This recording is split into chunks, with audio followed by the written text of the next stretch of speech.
It is time, it is time, it is time for Monday Night Raw. And I haven't been excited for an episode, a watch along for Raw in a long time because tonight is not just Raw, tonight is WrestleMania Raw. And we know it, Vince McMahon is going to be handpicking an opponent, a WrestleMania opponent for Seth Rollins. So we could be going crazy with, our guesses, our ideas. Lots of people saying Seth Rollins, a few people saying Gable Steveson, a few people saying The Fiend. I mean, people are going out there with their guesses, and you know what? That's always a good idea. As long as the thing is unpredictable, it's a good idea. It's great. And I can see everybody here. Jonathan, good to see you. Jacob, good to see you. My brother Gary, Wenham, everybody. It's so good to see all of you. Hope you're all doing well. And yes, we're in for WrestleMania Raw, a special, go-home show for WrestleMania. Monday Night Raw tonight is going to be a good one.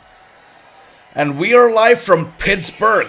And to start things off, I told you I was excited, I was feeling it as we kick this off. And there you go, Tony says it right there. Here comes the pain, and out comes the beast incarnate, Brock Lesnar. And I love how we're starting this, all smiles and we're all happy. I see Brock Lesnar coming out, and he's got a big smile on his face. He's waving to the fans. Look at him, he just flaunting that championship, walking down, hats off. Look at that. He's loving the reception he's getting from the fans.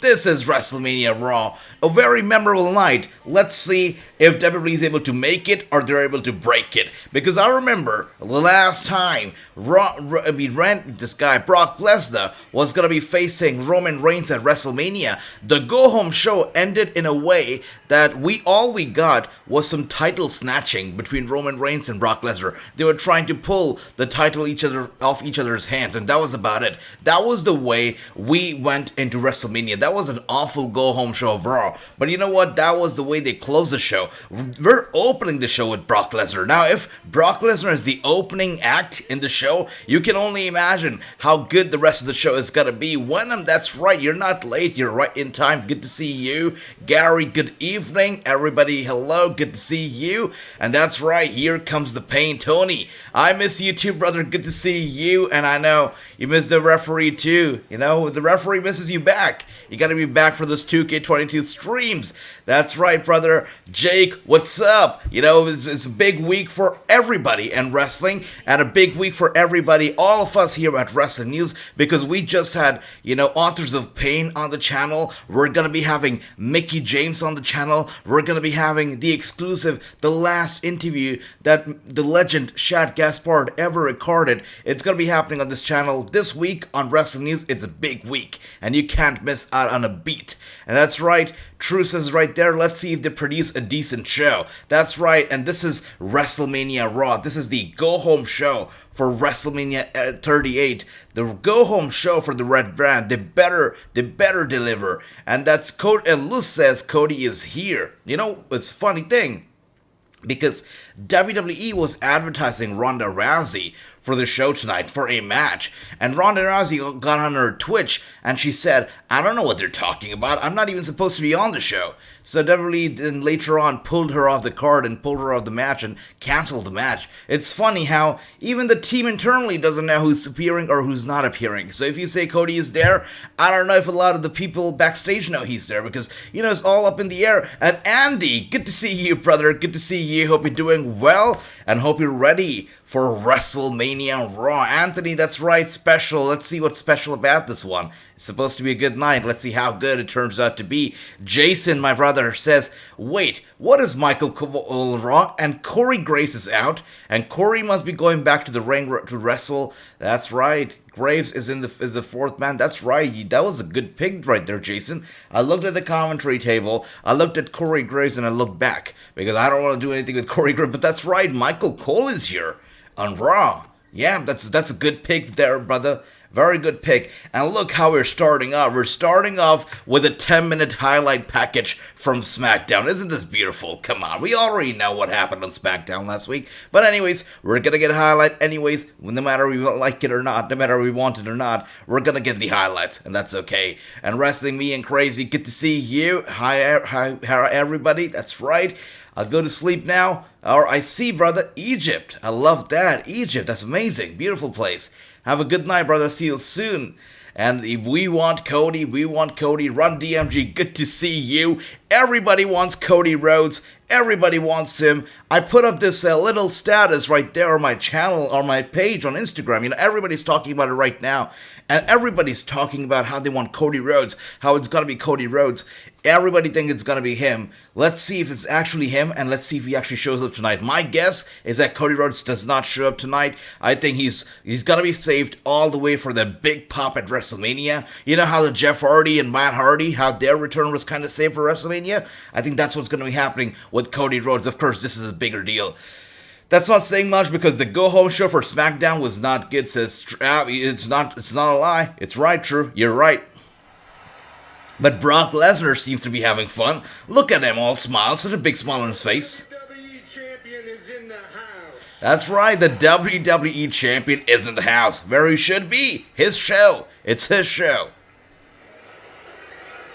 I'm sorry, I gotta do this. You see, for the last 20 years, that loudmouth Paul Heyman has... That's right. I love him, you know, wearing all black, black hat, black coat, a black shirt. Looking good, Brock. Looking good. Black title. It's nice. Looking good. Oh, and he welcomes the fans to Monday Night RAW. Look at him. He's an all different beast. He's a whole different animal. This Brock Lesnar is so good. He said, oh, I totally sucked. I won't be doing that again. But this guy's good. This guy is good. Is handing out country ass kickings. Whoa, whoa, whoa. Country ass kicking. Speaking of that, we're going to be having not one, but two country singers at WrestleMania this year. Both of them are going to be singing America the Beautiful to kick off night 1 and night 2 of the show. I have a hard time doing it, but I'm just going to do it. See, Roman...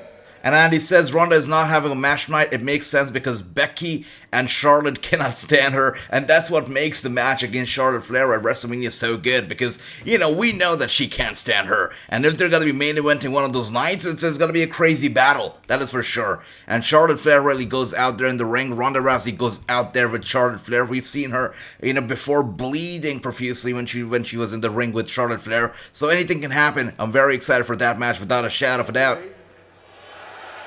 Look at Brock. After that, play along. Brock is having fun, you know. He's trying to cut a promo. He's smiling, very cute, and you know he's trying to cut a promo here, and the fans are watching him. After every sentence, they're like, "What?" And he's like, "Okay, play along. That's fine. That's okay." Yeah, Steve will be there too. Those what chants? Those what chants? Brock Lesnar. Brock Lesnar is being caught off guard here. He's like, yeah, that's right. Steve Austin's got to be there too. All right, enough. Yeah, look at that. Yeah, Brock Lesnar's definitely been caught off guard by the fans here. This is where the party really starts. He's good. He's great. I like this side of Brock. Hey, Chris, good to see you, brother. How are you? It's so good to see you, brother. Is going to marry your title. And it's going to have a baby. The unified title. Oh, thank you for that. Thank you for that. And I get full custody. Thank you. It says my title is going to be marrying Roman Reigns' title, and it's going to have a baby. And I was thinking, you better not call that baby the WWE Universal Heavyweight World Championship. But no, he called it a unified title. So I guess it's going to be called a unified championship. Please, make it a short name. Don't make it like 20 words long. Don't do that. Just call it the Unified World title. I think we'll be okay with that. We're going to be fine with that. Yeah, we're going to be fine with that. Ronda's on SmackDown. That's right. That's right, Run DMG. The WWE crew, the social media team, didn't realize that, though. Awesome. Good to see you. I'm a nightmare for him. That's right. Grandson of a plumber. Grandson of a plumber. Reigning, Defending. unified, heavyweight. Yes. Yes. Yes. Yes, yes, yes. So, there he's calling it, I think he made it official, Unified Heavyweight Champion. That is what they're probably going to be calling the title, and that's beautiful. Don't call it the Universal World Heavyweight Championship. It's too long. A Unified World title makes a lot of sense. Brock, I like that. that was one way to kick off the show. Sweet but nice, right? Sweet but nice. I think that's okay. That's all right. Sweet but nice. I wouldn't have mind if Roman Reigns actually also came out and had a little confrontation. We didn't get that, but we're gonna be seeing Roman Reigns later tonight, so hopefully a confrontation's still in the books. But that was a nice, sweet way to kick off the show, minus the little SmackDown highlights, which we didn't need because we all tuned into SmackDown. That was a nice way to kick off the show. Anyways, we're gonna be getting a, what is this gonna be? Whoa, whoa, whoa, whoa, whoa, whoa, whoa, alright. This is gonna be a clusterfuck. Alright, we're gonna be getting an 8-woman tag. You know, the four teams that are gonna be competing at WrestleMania, the four women team that's gonna be competing at WrestleMania for the women tag titles, they're gonna be having a 4 versus 4, heel versus face kind of situation here. 8 women tag team match gonna be coming up next. Bianca Belair is gonna be making her return tonight. And, wait a second, we're gonna be getting... Don't tell me that. Okay, this is an interesting match. This is about the bragging rights. This is about RK-Bro, the Raw Tag Team Champions, and the SmackDown Tag Team Champions, the Usos. They're gonna be having a match tonight. So it's all about the bragging rights. That is nice. I got goosebumps. Alright, I'm in for RK-Bro, the Raw Champs, versus SmackDown Champs, Usos. I'm in for that. And, wow.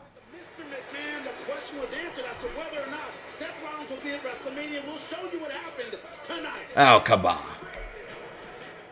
They're saying, it's said, Vince McMahon will decide the face of Seth Rollins at Mania. And I thought he's probably going to be, announcing something. But they say we're going to show you what happened. But we've already seen it, what happened. You guys yourselves uploaded it to YouTube. So we already know what happened. We want to know who is fighting Seth Rollins at Mania. Who is it? Everybody in the chats, let me know who is fighting Seth Rollins at Mania. Wrong answers only. That's right, only wrong answers. Let me know who's fighting Seth Rollins at Mania. That's right, is Cody back? Not yet, but only time will tell. And Tony says it's gotta be a nightmare for Seth, and it's not about Rhea Ripley. Yeah, this nightmare, it seems to be like an American one, right? American Nightmare, perhaps? I think that's where we're going with it. I called it Steiner's in the Hall of Fame. Chris, that's right. You called it, brother. Scott Steiner, Rick Steiner, they are going into the WWE Hall of Fame class of 2022. A lot of people still cannot buy it. A lot of people, the way they responded to the news was like, I'm not buying it. I don't think it's happening. No way it's happening. Because over the past years, I believe from 2013 itself, Scott Steiner precisely, has been going on and about bashing the WWE, bashing Triple H, calling him out for marrying the boss's daughter and whatnot. I mean, he's said some ugly things about the game. He said some ugly things about the company. He said he would decline a Hall of Fame induction. But now, his nephew's in it. So I guess it's his love for his family and his love for his nephew that actually made him accept it. We'll see how it goes. Do you think it's going to be perhaps a induction via satellite? Are they going to be appearing in person, or is it going to be a satellite affair? Let me know, what do you guys think? Paul Heyman, a weasel, says Run DMG. Isn't that right? Brock better take the titles off at Mania. Reigns doesn't need to title. Oh, by the way, Andy, when you say that Reigns doesn't need a title to face, The Rock at Mania next year, it's a very interesting thing you brought up, because it's basically been confirmed. The news that is coming from backstage in the WWE is that Rock is definitely wrestling at Mania next year, and it's a match that Rock wants to happen. He wants to face his cousin Roman Reigns at WrestleMania next year. Now, WrestleMania is going to Hollywood, which means that it's going to Rock's hometown, and he wants to show off his hometown fans, right? He wants to show his Hollywood friends what The Rock is all about in the squared circle, so it's a great way for him to show it off.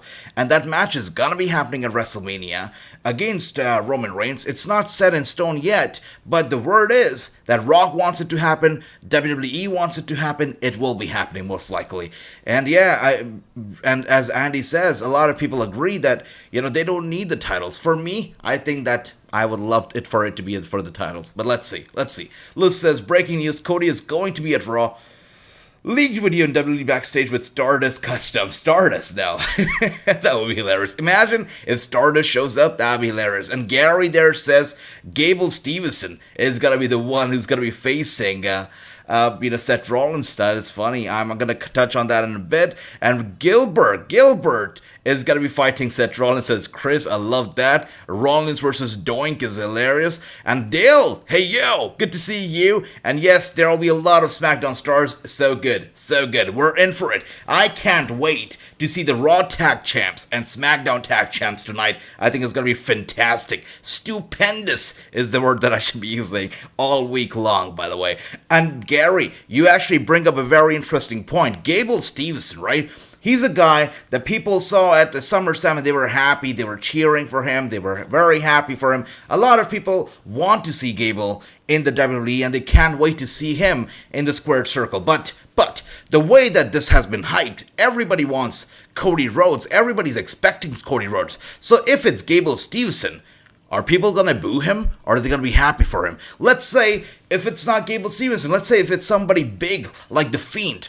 Are people going to boo The Fiend because it's not Cody Rhodes? Or are they going to cheer? I think the reaction will be very, very interesting. If it's not Cody Rhodes, if it's somebody else who's big enough, I think the reaction has got to be very interesting. But let me know, what do you guys think about it? Use my favorite country singer. That's right. Absolutely. That's right. Bradley Gilbert is happening. Yes, they're coming. As I said, 2 country singers are performing on 2 different nights, singing America the Beautiful, beautiful stuff. And also, this time what they're doing is something interesting. They're going to have a DJ in the arena. And the DJ is going to be playing some music as the fans enter and they find their seats, which is nice. It's a nice touch. It's good.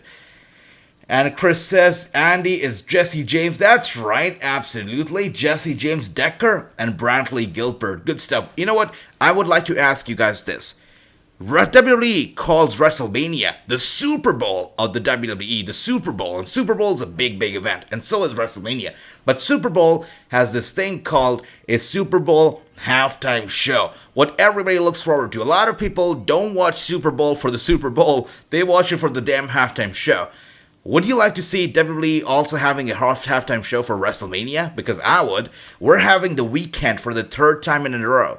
The Weeknd song is the theme song for WrestleMania for the 3rd time in a row. Do we want a halftime show with The Weeknd? I would love it. I would love it. It would just take WWE to a whole another level when it comes to mainstream attraction. I think I would love that. And he says, I definitely can see Brock really enjoying life. That is right. Absolutely, Andy. I agree. Yeah, that's right. Mr. McMahon meeting Seth Rollins still to come. Tony, we've already seen it on YouTube. It was a crazy meeting, really funny. By the way, Miz is here. And the fans are booing him loud. Those boos are loud. Usos better put RK Bro down. Andy, I love that.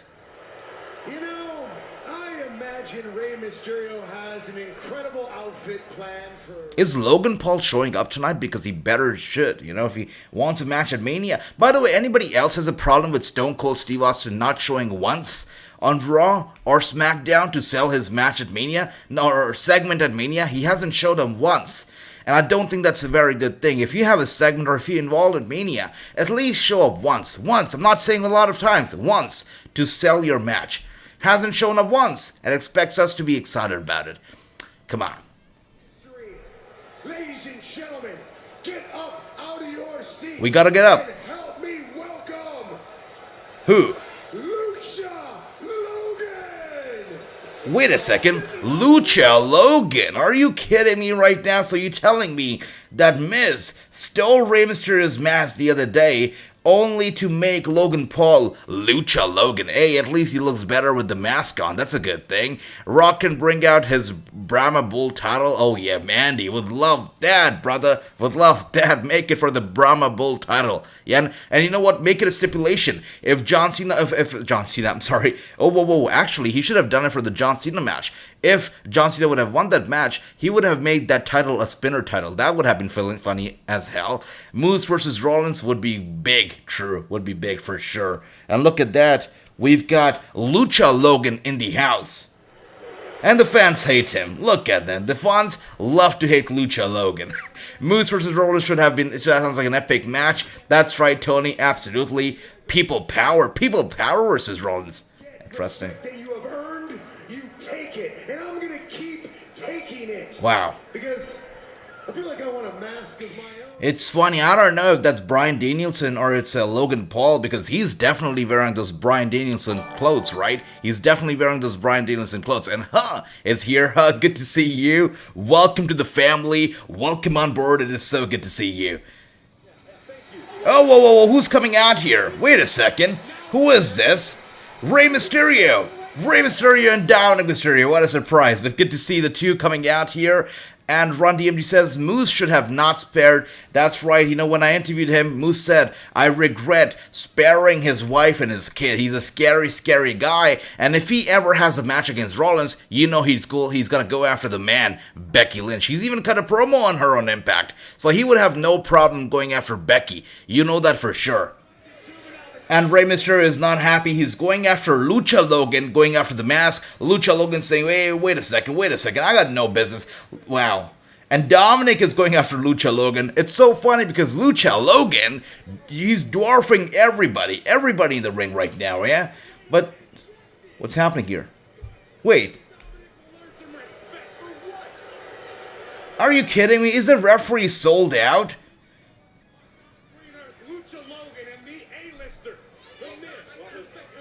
It looks like the referee sold out because we're going to be getting a match here between The Miz and Rey Mysterio, and Dominic Mysterio has been ejected from the ring. So we're only going to be getting them and Lucha Logan ringside. Interesting for sure. Glad to be seen, my friend. Good evening, all. Good to see you. Welcome. I hope you're enjoying WrestleMania Raw because this is a good Raw. Look at that. Going at it. Rey Mysterio with those kicks in. Look at that. Beautiful stuff. What else do we have here? And Tony, thank you for putting it out there. The DJ is not related to Nick and Tony Khan. That's right. He's not. Thank you for the disclaimer. Lucha Logan, what the hell, Mr. McMahon? That's the best you could come up with. But it's funny. It's catchy, right? If WWE had Shakira at halftime, oh my gosh. Give me Shakira. Give me Beyonce. Hey, give me MGK. Make it a proper halftime show. Give me MGK and Megan Fox. Come on. Give me something like that, you know? Make it a halftime show. Make it mainstream. You really want to appeal to that casual fan base? You want to bring in some new fans on board? Have some proper halftime shows for WrestleMania. I guarantee you that. People are going to be tuning in year after year just for those damn halftime shows, and they're going to be like, you know what? Let me check out WrestleMania. Let me check out what the whole hype is about, apart from these halftime shows. And you're going to have a lot of fans, but I guess it's just them trying to save money, because the funny part is, so far, they have not, I could be wrong, let me know if I'm wrong, but I don't think that so far they have announced even one, live entrance music for any of the wrestlers. Last year, we had, I can't even count, I think we had one for Rhea Ripley. I think we had more live music, at least 2 or 3 live musics last year, where the band actually came out to perform the music for the wrestlers. This year, they haven't announced one, so definitely budget cuts going on there, I guess. And True says this WrestleMania card could end up being like preseason game. Oh my god, look, I hope not. I don't mind Austin not showing up because Mania is at Dallas, so when Austin shows up, they're gonna go crazy. Andy, for sure, we know that for sure. I mean, Austin shows up, and especially the way that they've built this whole segment, I hate to call it a segment, but it's a segment. The way that they've built this whole segment between Austin and Kevin Owens, this hatred of Kevin against Texas and Austin being the Texas hometown hero, it's going to be beautiful. When Austin shows up, I think the roof of the place is going to go off. It's going to blow off, and I'm not even saying it, just hypothetically. I think it's going to be literally. It's going to blow off. It's going to be beautiful. Cena should be the special guest referee for Rock vs. Reigns, man. It will be hilarious. True, it'll be hilarious. And, yes, Andy says Maurice needs to show up. Where is Maurice, by the way? You are right. She needs to show up. Where is she? We need Maurice. Jacob says, you think Cody will be on Raw? Honestly, Jacob, you're not going to be happy with my answer. I don't think so. I think they're going to save him until WrestleMania. But what we've heard so far, what the dirt sheet's been saying, is that tonight's Raw is going to be all about the match of Seth Rollins. That's going to be the focal point of the show. So far, I don't think we've heard anything about it. I don't think the commentators mentioned it. I don't think we have seen anything. I mean, apart from the announcement that Vince McMahon's segment is going to be, they're going to be airing it, we haven't heard a thing about the Seth Rollins match. So I don't know what focal point were they talking about. But they have been saying that tonight's Raw is going to be, the focal point is going to be the Cody Rhodes and Seth Rollins thing. Let's see if it actually turns out to be true. But apparently, that is the focal point. appearance from Cody Rhodes tonight? I don't think so. Chris says, AJ, you notice how Jimmy Rave never wrestled for anyone other than ROH, but also Danny Havoc never wrestled for anyone other than, that's right. You know, they're legends. And Jimmy Rave didn't wrestle for any other promotion other than ROH. I believe he went on to Impact for a bit, but then he came back. But the reason why he never really went out there was because, you know, unlike CM Punk, unlike a lot of Bryan Danielson, a lot of other wrestlers out there, Jimmy Rave didn't want to leave the ROH. He wanted to stay with the company that made him the wrestler that he was, and he wanted to be loyal with the company and help the company move forward. A lot of the wrestlers, and all the wrestlers actually, wanted to help themselves out and wanted to be the best in the game and in the industry, you know, rise to the top. He instead wanted ROH to rise to the top. He had a different mentality. He wanted to stay true to ROH for the rest of his life, and you know what? He was, until the very end of the day, he was true to ROH, and he was very loyal to ROH. So it breaks my heart that ROH, when they're having their inaugural Hall of Fame class, and Jimmy Rave is not in the class. Forget about him not being the inaugural inductee. You know, he's not even in the first ever Hall of Fame class, which is heartbreaking to say the least. Heartbreaking, right? I mean, it's sad. The guy gave his life to ROH, and you couldn't even find room for him in your inaugural class of the Hall of Fame. Not fair. Not fair at all. Huss says Cody will not be here tonight or Friday. He and Seth kick off night 1 of Mania. Man, if Cody Rhodes kicks off night 1 of WrestleMania, you know, All Elite Wrestling, AEW is going to be watching, and they're not going to be happy. Their EVP kicking off WrestleMania? Man, that is going to be huge. It's going to be huge. And he says, what about my girl, B. Brexa? Oh, well, yeah, absolutely. For sure, brother. Rondy, and he says, I like Ronda entrance with John Janet. That's right. I remember that entrance too. So good. Again, we haven't heard anything yet. Did Rhodes show up yet? No, Moons hasn't shown up yet, but you have, which is fantastic. And look at that. Rey Mysterio goes over, defeats The Miz tonight on Raw. Does that mean, since he's defeated The Miz on the go-home episode for WrestleMania, does that mean that the Mysterios are actually gonna get the loss at WrestleMania itself? Because that's how it usually works, right? If person A goes over in the go-home show, that guy is gonna go down at the actual pay-per-view. There you go, a double 619 attempt from Ray and Dominic onto Lucha Logan, but Lucha Logan gets out of the way, and look at that, Lucha Logan is Lucha Logan no more. He is now only Logan Paul. He has been unmasked, and The Miz finds himself in the center of the ring, surrounded by, oh, look at that. This is what I'm talking about. Every other person these days super kicks. And Dominic there with a big super kick to The Miz. The Miz goes down. A double 619 to The Miz. And Logan Paul just standing there ringside saying, come on, man. Come on. Give me a break, man. And Eric Ziss says, welcome to the stream, by the way. Who do you think will beat Becky or Bianca? Personally, I think WWE will give away the fans what they want, and Bianca wins, they would have a rivalry at future events. And that's a very good one. Who do you think will win, Becky or Bianca? You know, I think we've seen Bianca going over last year, so I think Becky's got to win. I think she's got to win. But again, if Becky wins, I think Becky, unfortunately or fortunately, I don't know, I think she's been so good. I think she has hit the glass ceiling right now at being good and accomplishing stuff in the WWE when it comes to the women's division. I think she's really reached that Mount Rushmore of women's division right now. Really has done it all. So I don't know if she retains. What is next for Becky Lynch? How can she get better? What better feuds can she get? What better storylines can she be involved in? How is she going to change the game in the future is the question. So I would like to see Bianca win, but I would also like to see Becky win and see what new they do with her, because she definitely has a lot to offer still. But how are they gonna reinvent her and make her into something, you know, even more compelling, even more newsworthy and, you know, viewsworthy? We'll have to see. But let me know, who do you guys think is gonna win it? Is it gonna be Becky? Is it gonna be Bianca? Let me know. And True says, Will Ospreay versus Rollins.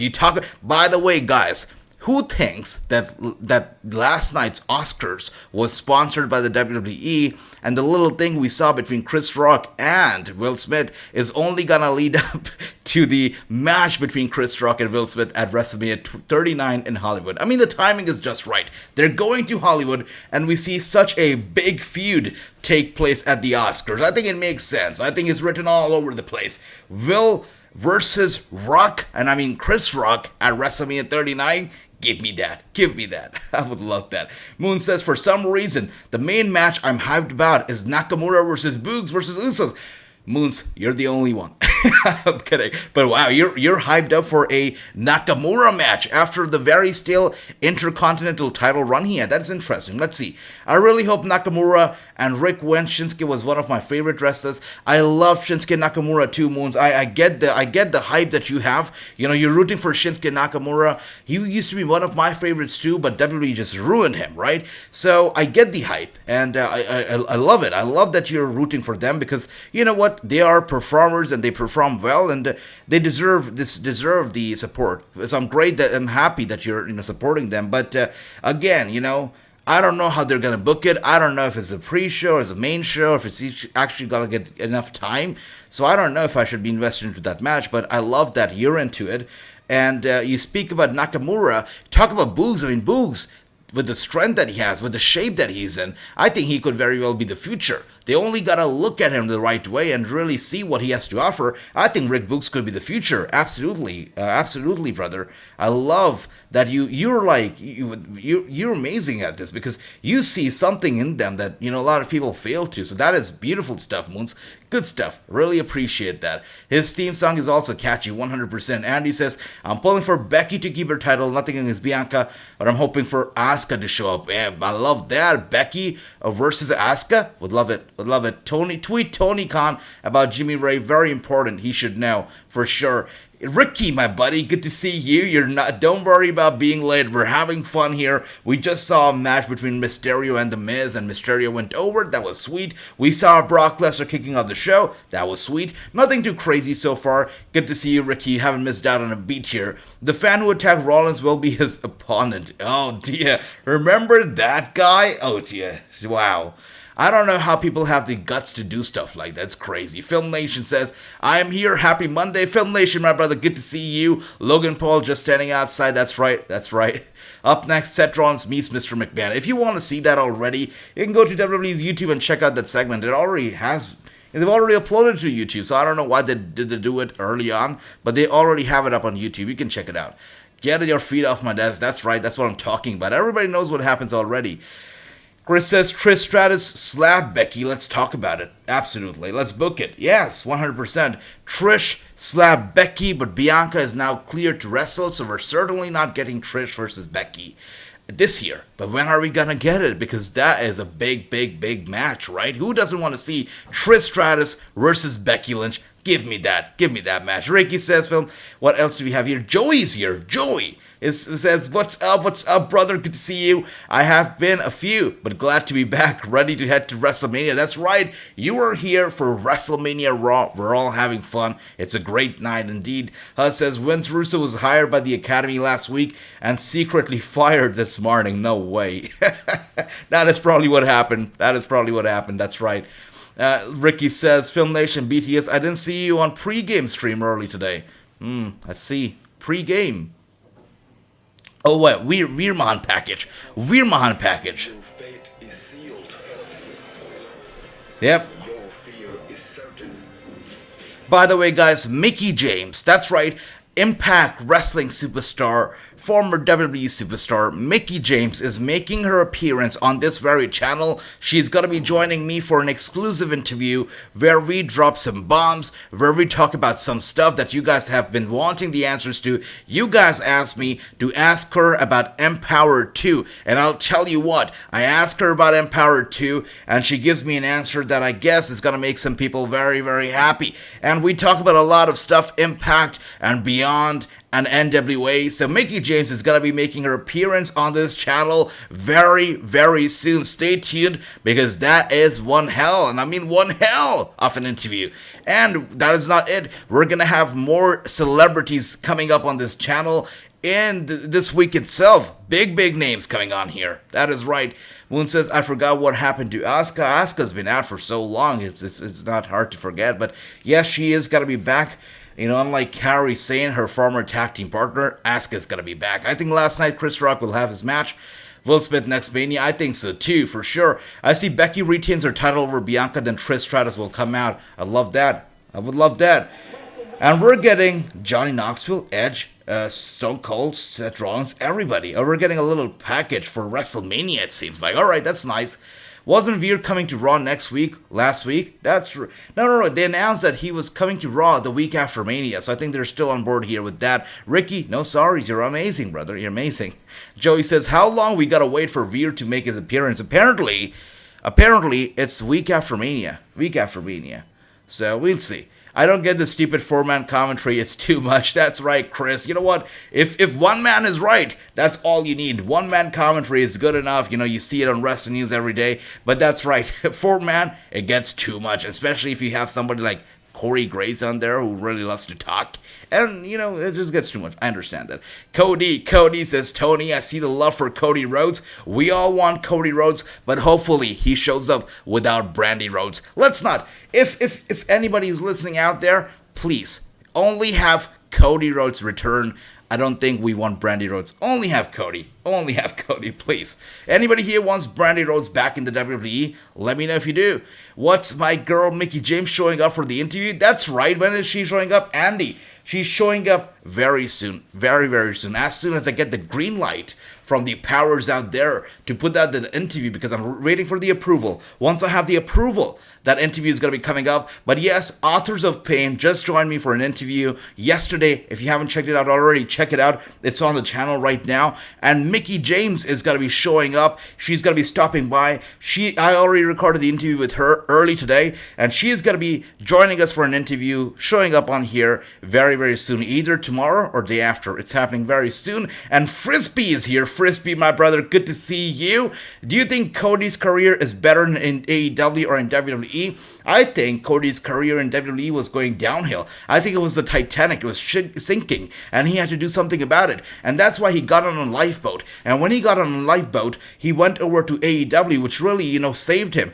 And now that he's saved, he wants to go back to a crazy ship that is WWE and hope that it doesn't sink again. But definitely, the moral of the story is that, he was sinking in the WWE. He goes to AEW, which basically revitalizes his career. He's better than ever now. He's coming back with a whole new momentum. I don't know how long this momentum is going to last, but for the time being, it's going to be crazy, and he's going to get a crazy big push. Probably he's going to get a crazy big paycheck for WrestleMania, because not only is he going to get ratings, but he's going to rub it in Vince McMahon's, enemy's face, and it's going to make Vince McMahon very, very happy. And look at that. Look at that. I know a lot of people find Seth Rollins' laugh annoying. I love it myself. But look at him. Look at Vince McMahon having fun with Seth Rollins right there. This segment is amazing. It's amazing. It's so funny. It's so funny how Vince McMahon actually not sitting at the place where the head of the table should be sitting. Instead, Seth Rollins sits there with his feet up on the table. Vince McMahon is that annoying, annoyed dad. He's had enough of his kids, and he just cannot tolerate them anymore. Look at that. And True says Nick Aldis versus Rollins would be a fantastic match. Absolutely would be a fantastic match. Me and Film Nation BTS are good friends for any child. Oh, there you go, Ricky. I see that. That's amazing. Beautiful stuff. It's none of those things. I know what it is. You know what? I'll save you the trouble. Let me do it for you. Seth freaking Rollins. Love this segment. Gotta love this segment. Here we go with Seth Rollins. That's right, Joey. Here we go. Welcome to the kingdom of the headquarters. Will still expect Veer to be squashed by a debuting Gable Steveson? Why not? Why not? Yeah, absolutely. I don't know. I mean, with the amount of time it took to actually, have Veer Mahan get on board and actually appear, I hope that they really have something good for him, because they took a while to come up with ideas and have him finally make his return, or what they're calling his debut. I don't know, but actually have him return. So let's see. Let's see how it turns out, but with the amount of time that they took for it, it better be good. It better be worth the wait. Yeah. Why did you jump through all those hoops? See, Why did you jump through all those hoops, says Vince McMahon. you're in or you're out. Really, all you had to do was come to me instead of jumping through all those hoops. You see, this year's WrestleMania is different than all the others because it's... What is it? Because it's... 2 nights. The most stupendous WrestleMania. I hate it. Oh my gosh, this word, stupendous, just gets me every time. Vince McMahon really wanted Seth Rollins to say the word stupendous, and when he did, he's like, yeah, that's right. Come on. Oh dear, this word stupendous, it gets me. Oh dear, oh dear. And what Andy says here is that NWA broadcasters are fabulous. That's right. And at the multiverse of matches, we're gonna be getting a big match. We're gonna be getting Nick Aldis and Mickie James versus Chelsea Green and her husband Matt Cardona. The power couple versus the mid Cardonas, as Mickie James calls them. Let's see how this match is gonna be. But multiverse of matches is gonna be a big one. Brandy told WWE, hell no. That's great if she did. Thank you. Frisbee, it's Cody's decision, and things haven't been rosy between him and Tony Khan, since Tony. Yeah, love that. Love that, brother. Thank you for the answer. Brandy Rhodes is custom made for WWE. Now, Brandy Rhodes, if she actually shows up in the WWE, her name has to be Eden, because I believe when she was previously with the company, her name used to be Eden. So it will be hilarious if she actually is called Eden and not Brandy. I think that's going to hurt her ego, but let's see. And Tony says, I see some hints during the Seth and McMahon's conversation. Tony, what hints? Let me know. I'm going to WrestleMania. Thank you. Seth Rollins is happy. Shakes Vince McMahon's hand right there. He's happy. Going to WrestleMania. He's gotta love that. He's dancing around. Look at him. He's happy.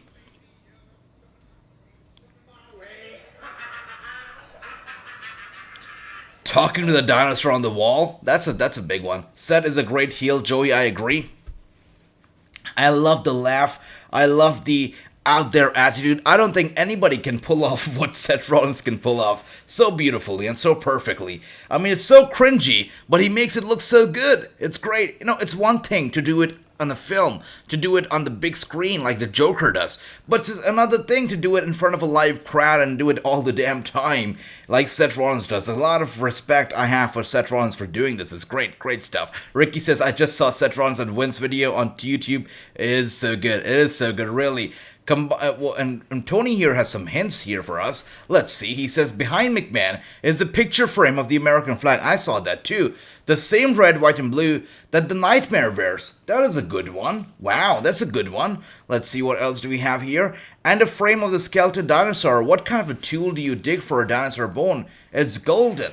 Combine these hints, and you have the answer to Cody Rhodes' opponent at WrestleMania.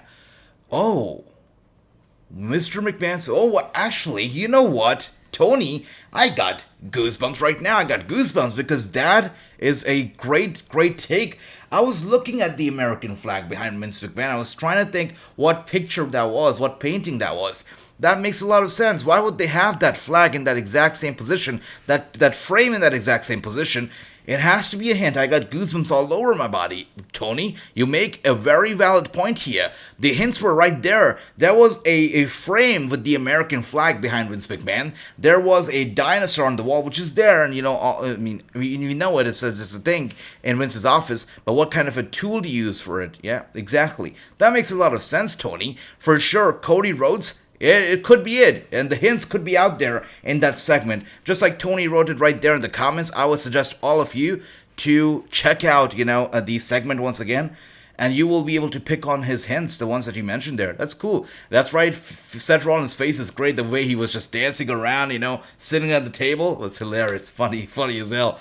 And yeah, Drew says this is cringe. True, it is very, very cringe. And the way he does it, though, is so cringy, but Seth Rollins is so into it that he makes it so legit. I don't know. It's cringy, but I like it. I'm sorry. I like it. I'm sorry. I'm probably guilty of it, but I like it. Sorry about that. And Chris says, AJ, can we do a watch along for MCW Spring Fever, the return of the Hardys?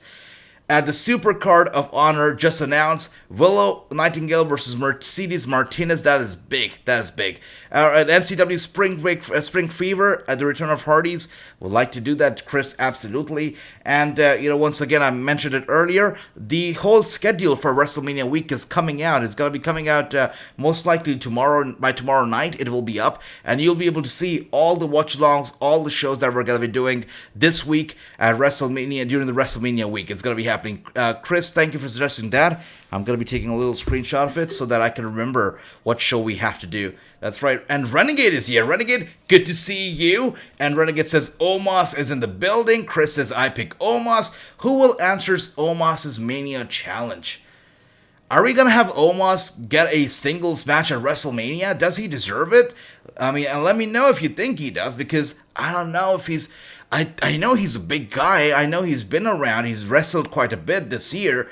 But does he really get to have a singles match? Because, I don't know, honestly. I don't know if I want to have him have a singles match. I think he still has a ladder to climb. I think Omos still has some work to do before he actually gets that big spotlight at Mania. Until then, maybe Andre the Giant. Again, I hate the fact that the Andre the Giant Memorial Battle Royal is a part of SmackDown. And yes, I'm not going to call it WrestleMania SmackDown. And even if I call it WrestleMania SmackDown, it is still SmackDown. It's not the pay-per-view, not even the damn pre-show. Once again, I would also like to say something to all of you. Bring it to your notice. This year's WrestleMania is shorter than usual. I know that it's 2-night event and whatnot. But again, last year as well, we had, I believe, a 2-hour pre-show. Or, this year, we're not getting that. We're getting only a 1-hour pre-show. So the WrestleMania is going to be starting at just 7 p.m. Eastern. Usually, Mania, they start 4 p.m. or something crazy like that. This year, it's only 7 p.m., just like the traditional pay-per-views out there. 7 p.m. to 11 p.m. Eastern,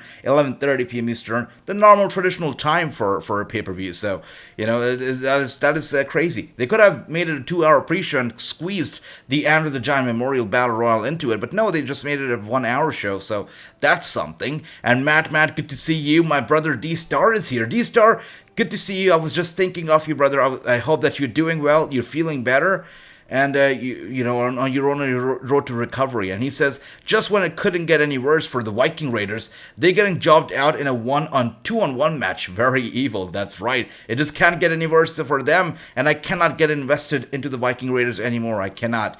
Tony says, my mistake, I'm mixed and excited. I know you are. When I read that, I knew that you were excited. That's okay. That's all right. That's great. Who do you think would be Omos's greatest opponent? Right now, Honesty Frisbee, great question. But right now, I think Omos has a lot of work to do. And not him, because I think he's good in the ring. I think WWE has a lot of work to do on Omos. The character development, the outfit, the promos, the whole idea behind Omos. Who is he? All I know is that he was AJ Styles' bodyguard. I know nothing beyond that. I want to know something more about this guy before I can get fully invested into him. Right now, I know nothing about it. I just know him as a guy who wears some vest, a black vest, black trousers, and a gold chain. And tonight, he's not even wearing a gold chain. So there we go. I know nothing about this guy. So hopefully, the WWE really takes the time to build his character. And that's one thing that they lack at. When I spoke with Victor from The Ascension, he said, and we agreed on this, that there was no character development. When I spoke with Aiden English, he said there was no character development. WWE just doesn't give enough TV time to these guys to build their character. So they cannot really, they have ideas in their head which they want to resonate to the fans, but they can't do it because they're not allowed that platform. So that is sad. So I believe Omos, before we start going crazy with his opponents, I think they need work. He needs work, and especially a WrestleMania match. I think he needs work before that. Let's see what happens though. Let me know if you guys have any dream matches for Omos though. Let me know. Vince had the last picture there during the Last Ride documentary. It's not an Easter egg. There with a heel turn, crashing our dreams and our hopes. Look at that. That same stuff has been in Vince's office for quite a while. So it's true. with the heel turn, guys. Heel turn. And Matt, good to see you. Chris says, I'm not a fan of this Cody versus Seth match. Seems forced and put together just to fill the card. You know what? One of my dream matches, we spoke about dream matches, one of my dream matches I really wanted to see was Triple H versus Cody Rhodes. Sadly, we're never going to get that. So I guess Seth versus Cody comes in second close. But there we go. With the win right there. Big win from Big Omos. A squash match. Can I call it a squash match? Because that was a squash of a squash match. It was a big squash. The hell just happened there? Oh dear. Alright, so Huss says, Omos Mania opponent has been the second best manager in WWE today. Second best manager. Andy says, AJ, are you going to do a AAA wrestling biggest event, the version of WrestleMania? For sure, I would love to do it. I think we must do it. Absolutely, we should do it. The almighty Bobby Lashley. And you know, Andy, as I said, all the time, anytime you want me to do a watch-along, let me know. I'm going to be doing it. Nobody's even knocked you off your feet. Now, Bobby, it is good to see you. Welcome to the stream, brother. It is so good to see you. is there any WWE superstar that you feel... By the way, this guy who does interviews, I'm not a fan. I think he's too nice for wrestling. Dominate everyone. Omos, surely there must be someone that you respect. Are you kidding me? Wait, are you kidding me, really? You really gotta be kidding me. This is the match we're gonna get? Okay, alright. The almighty era is upon us. We're gonna be getting a Bobby Lashley versus Omos match. Okay, D-Star is happy. He says the almighty is here. Tony is happy. Best dream match ever, Omos versus Lashley. I think they couldn't have booked it any better. This is indeed a great match. I think Omos is a crazy big guy. Bobby Lashley is a maniac. He's a powerhouse. Omos versus Lashley sounds like a good idea. Yeah, is it too late to actually book this match? There's going to be little build up to it. But anyways, I guess the whole build up, the whole idea behind it is that we have two crazy power maniacs, and we just get in and we have this match. I guess that's the whole idea behind it, and I think I'm in for it. Bobby Lashley versus Omos, WrestleMania, I think I'm in for it. Bobby says AJ Kelsey Heather is wrestling tomorrow. That's amazing. Good for Kelsey, man. Good for Kelsey. Omos versus filthy Tom Lawler. Look at that. Andy, look at this right now. You know, we know that Bobby Lashley's a big guy, but look at him in front of Omos. Dwarf in front of him. Alright, this is going to be a good match. Alright, I take my words back regarding Omos and his WrestleMania match. I think I am in for this match. Whoever booked this, or whoever thought this was going to be a good idea, is right. This is a good idea. I'm loving it. Look at Omos just toying him around. Bobby Lashley being bullied around, being thrown around, being tossed around, and Bobby Lashley's angry. He's angry, he's infurious right now, but Omos is too damn big, making him look like a little kid, and with him, and throwing him out, gonna go for the clothesline, and Bobby Lashley, wow. Bobby Lashley showing off his power, and just tosses Omos, just bumps into him hard, and sends Omos flying to the outside. Omos is now ringside, Bobby Lashley in the middle of the ring, and WrestleMania sign it is. We're going to be getting Omos versus Lashley at WrestleMania. Let's do it. And who would have called this? That's right. I see you. You said it. He said it. He said 3, 2, 1, the almighty genius. We have a genius here. That's beautiful. Omos versus Lashley. You called it, huh? You called it. That was a very good call. Is this a safe match for Bobby? Bobby better win this one, and he better do. But you know what? If you think about Drew McIntyre, Bobby Lashley, last year they had some action, one-on-one action last year. They were involved in a one-on-one match for the title, and Drew McIntyre is wrestling, of course, Happy Corbin this year. And Lashley is wrestling Omos. I think Lashley is doing better, at least better than Drew McIntyre, because this match is definitely going to be newsworthy. And I guess it's going to have a lot of people intrigued. This guy, Omos, is definitely a spectacle. People would want to, casual fans who are going to be tuning into WrestleMania are going to want to see Omos, and they're going to want to see this match. I think this is going to be a good one. Good sell for sure. Kenneth, oh my god, good to see you. Welcome, welcome, welcome to the stream. D-Star says, wow, Omos is a beast compared to Lashley. Towers over him, absolutely. And, you know, with a lot of big guys, what you see is that they're big, but their movement's restricted. They can't really, you know, walk or run, or they can't really carry themselves as well as the lighter guys. But Omos, his legs in great shape. He can run, he can walk, he can sprint, he can go out there, he can climb turnbuckles. So Omos really has that advantage here compared to a lot of the other big guys. Omos really has that advantage, which is beautiful. I was watching Elevation. Bobby, good to see you. That's amazing. How was Elevation tonight? Kenneth says, hey, good to see you. What about the Great Khali versus Omos? Andy, I'll give you a little insider here. The Great Khali, he can't wrestle anymore because he's got some issues with his knees, and he's just not going to be able to wrestle. You know, I was about to have a sit-down interview with the Great Khali not too long ago. You know, it was all set. We had the place booked, we had the thing booked, we had the time in, and we were about to do a sit-down, a proper interview. You know, I even had a translator in place, you know, for the translation and stuff. Everything was done for. But Great Khali, with some issues, we couldn't have that. So, you know, from what I've heard is that he really has some trouble with the legs, with the knees, and which makes his traveling and a lot of other stuff hard. So that is the thing. So I don't think we're ever going to be seeing him in the squared circle ever again as a competitor. Another force match. Lashley downgraded to new talent. Lashley versus Omos at Mania. Bathroom break, says Chris.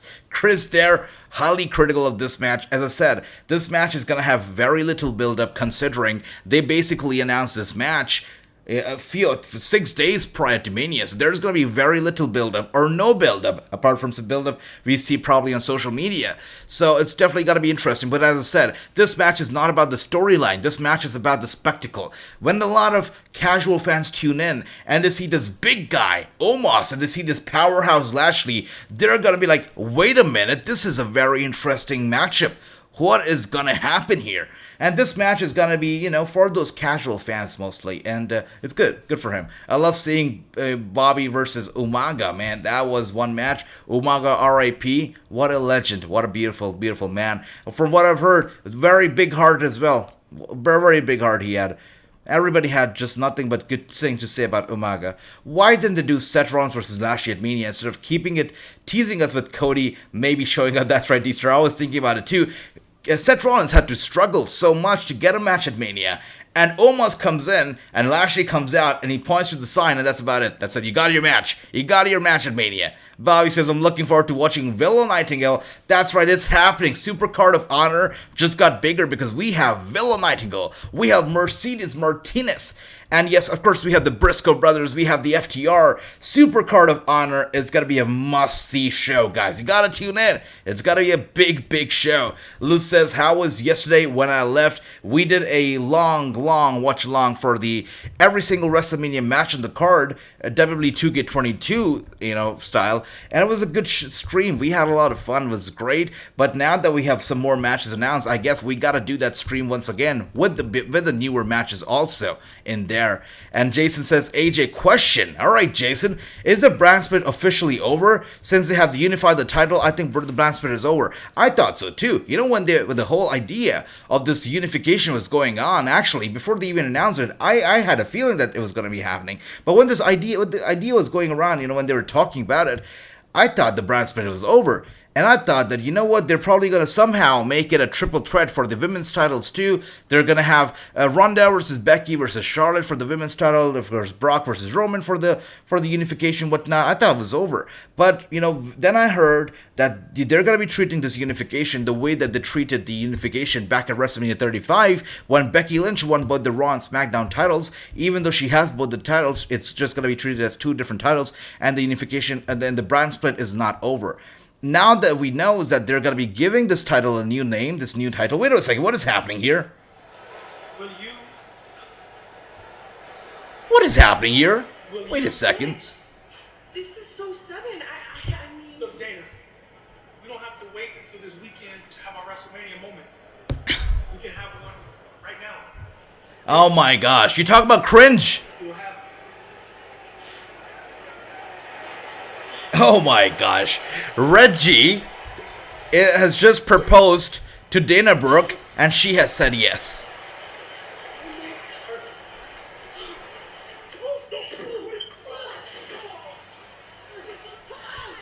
Cringe. WrestleMania Raw? This is Cringe-a-mania Raw, guys. Cringe-a-mania Raw. And to make matters worse, we have Tamina Snuka, and we have the ninja, Akira Tozawa. He's dressed in a suit, and he's got a ring himself as well. He was going to propose to Dana. Yeah, and? Come on. Oh my gosh, I can't watch it. Stop it right there. Stop it right there. Come on. Come on. No. Are you kidding me? Do we really have to do this? Come on, and right, True says it right there. What is this garbage? Reggie proposes to Dana, and then Ninja, this guy Akira Tozawa, proposes to Tamina. Tamina gets him up. She's super angry. Grabs him by the suit.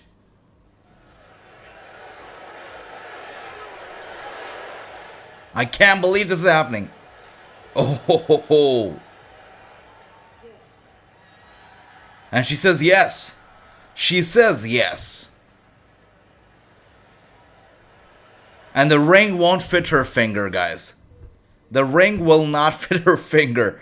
Oh my god, this is insane. What? Ricky, that's right. What? Tamina? What the deuce? Absolutely. Thank goodness Tamina stopped it. She did not. She did not. Instead, they're gonna go on to honeymoon phase right there. And R-Truth is recording it. Oh, he's watching it all. Dear oh dear, R-Truth once again has his eyes, or should I say his binoculars, on the 24/7 title. He's there with the referee. He's going after the title once again. Does R-Truth no longer have a merch? Because he's wearing a Raw shirt. Does he no longer have a shirt of his own? But anyways, guys, that just happened. Tamina and Akira Tozawa are now officially engaged. And we have Reggie and we have Dana Brooke officially engaged. So good for them. Congratulations to the new couples. And with that being said, the crap's over. It is time for business. And the head of the table, Roman Reigns, coming out. I got a question. The question is, if Roman Reigns had to come out, why didn't he come out when Brock Lesnar was there opening the show? Why does he have to come out separately? I got questions, but that's okay. Let's get in. Let's see what this segment's going to be all about. But before we get to the segment, by the way, Roman Reigns is rocking the red. He comes out to Raw, and he has some respect for the red brand. He's wearing the red. I love that. This is it. This guy is a big star. And look at this guy. Great guy. All right, so as they make their entrance, I'm pretty damn sure we're going to be cutting to commercial. So let's take a look at all the comments here from our co-host. And that's right, you guys, everybody here is the co-host. So I'm going to take a look at what do we have here. Everybody is shocked what happened. Huss says, I am dead inside now. I get it, brother. I get it. So am I. I'm so sick and tired of this jobber segment, says Chris. I can't take it anymore. Freaking comedy. Oh, yeah. It was very different kind of a comedy. I absolutely don't enjoy that comedy. I'll tell you that. D-Star says, and Tamina and what's his name are now engaged. That's right. Akira Tozawa now engaged. AJ. Jamie Hayter wrestled against Rachel Chanel on AEW Dark Elevation. That's nice. Hayter is great. I think Hayter is a future star for sure. I hate this moment on Raw. 1 out of 5. There you go, Ricky.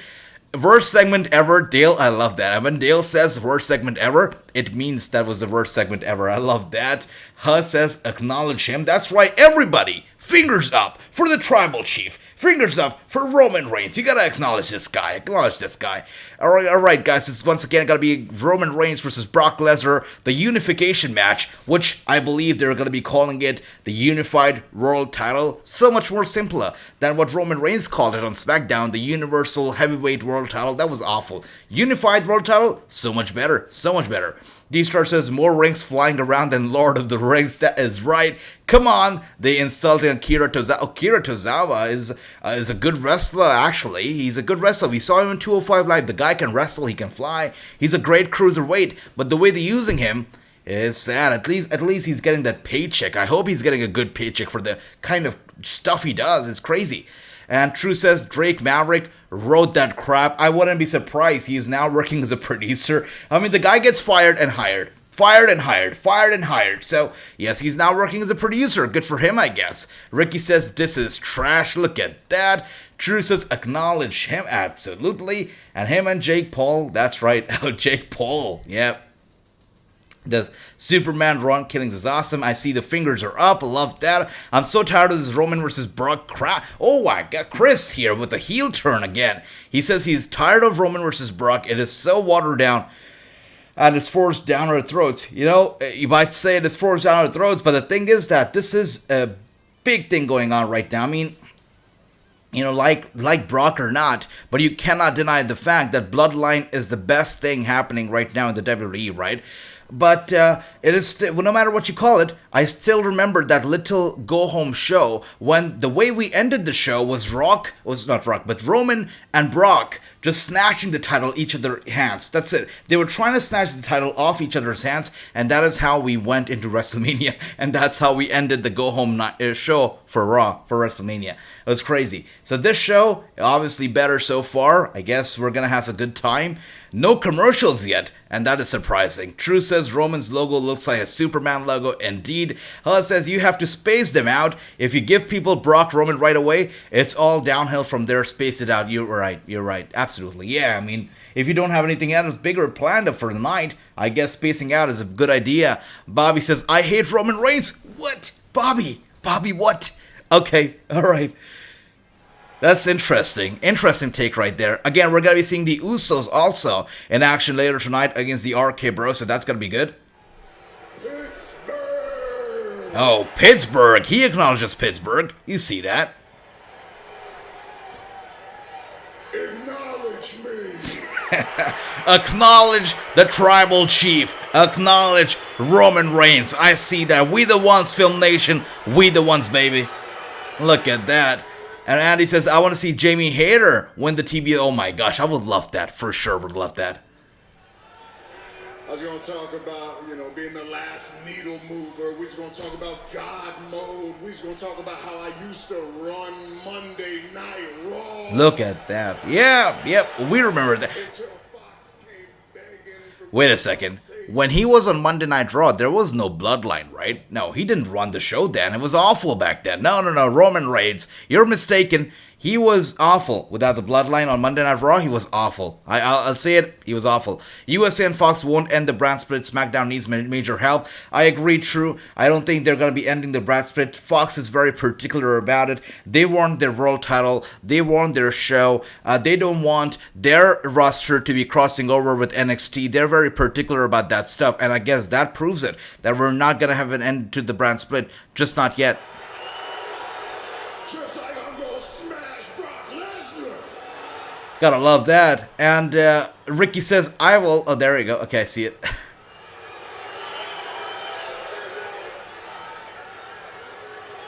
And AJ, I have a theory. I think Roman wins at the Mania. Heyman turns on Roman Reigns and joins Brock. Ronda joins Brock and Paul. Roman grabs Mike and says, no one can beat me. And the music hits and comes out the Rock. Interesting. Interesting one, brother. Absolutely. That's good. Good stuff. Me off.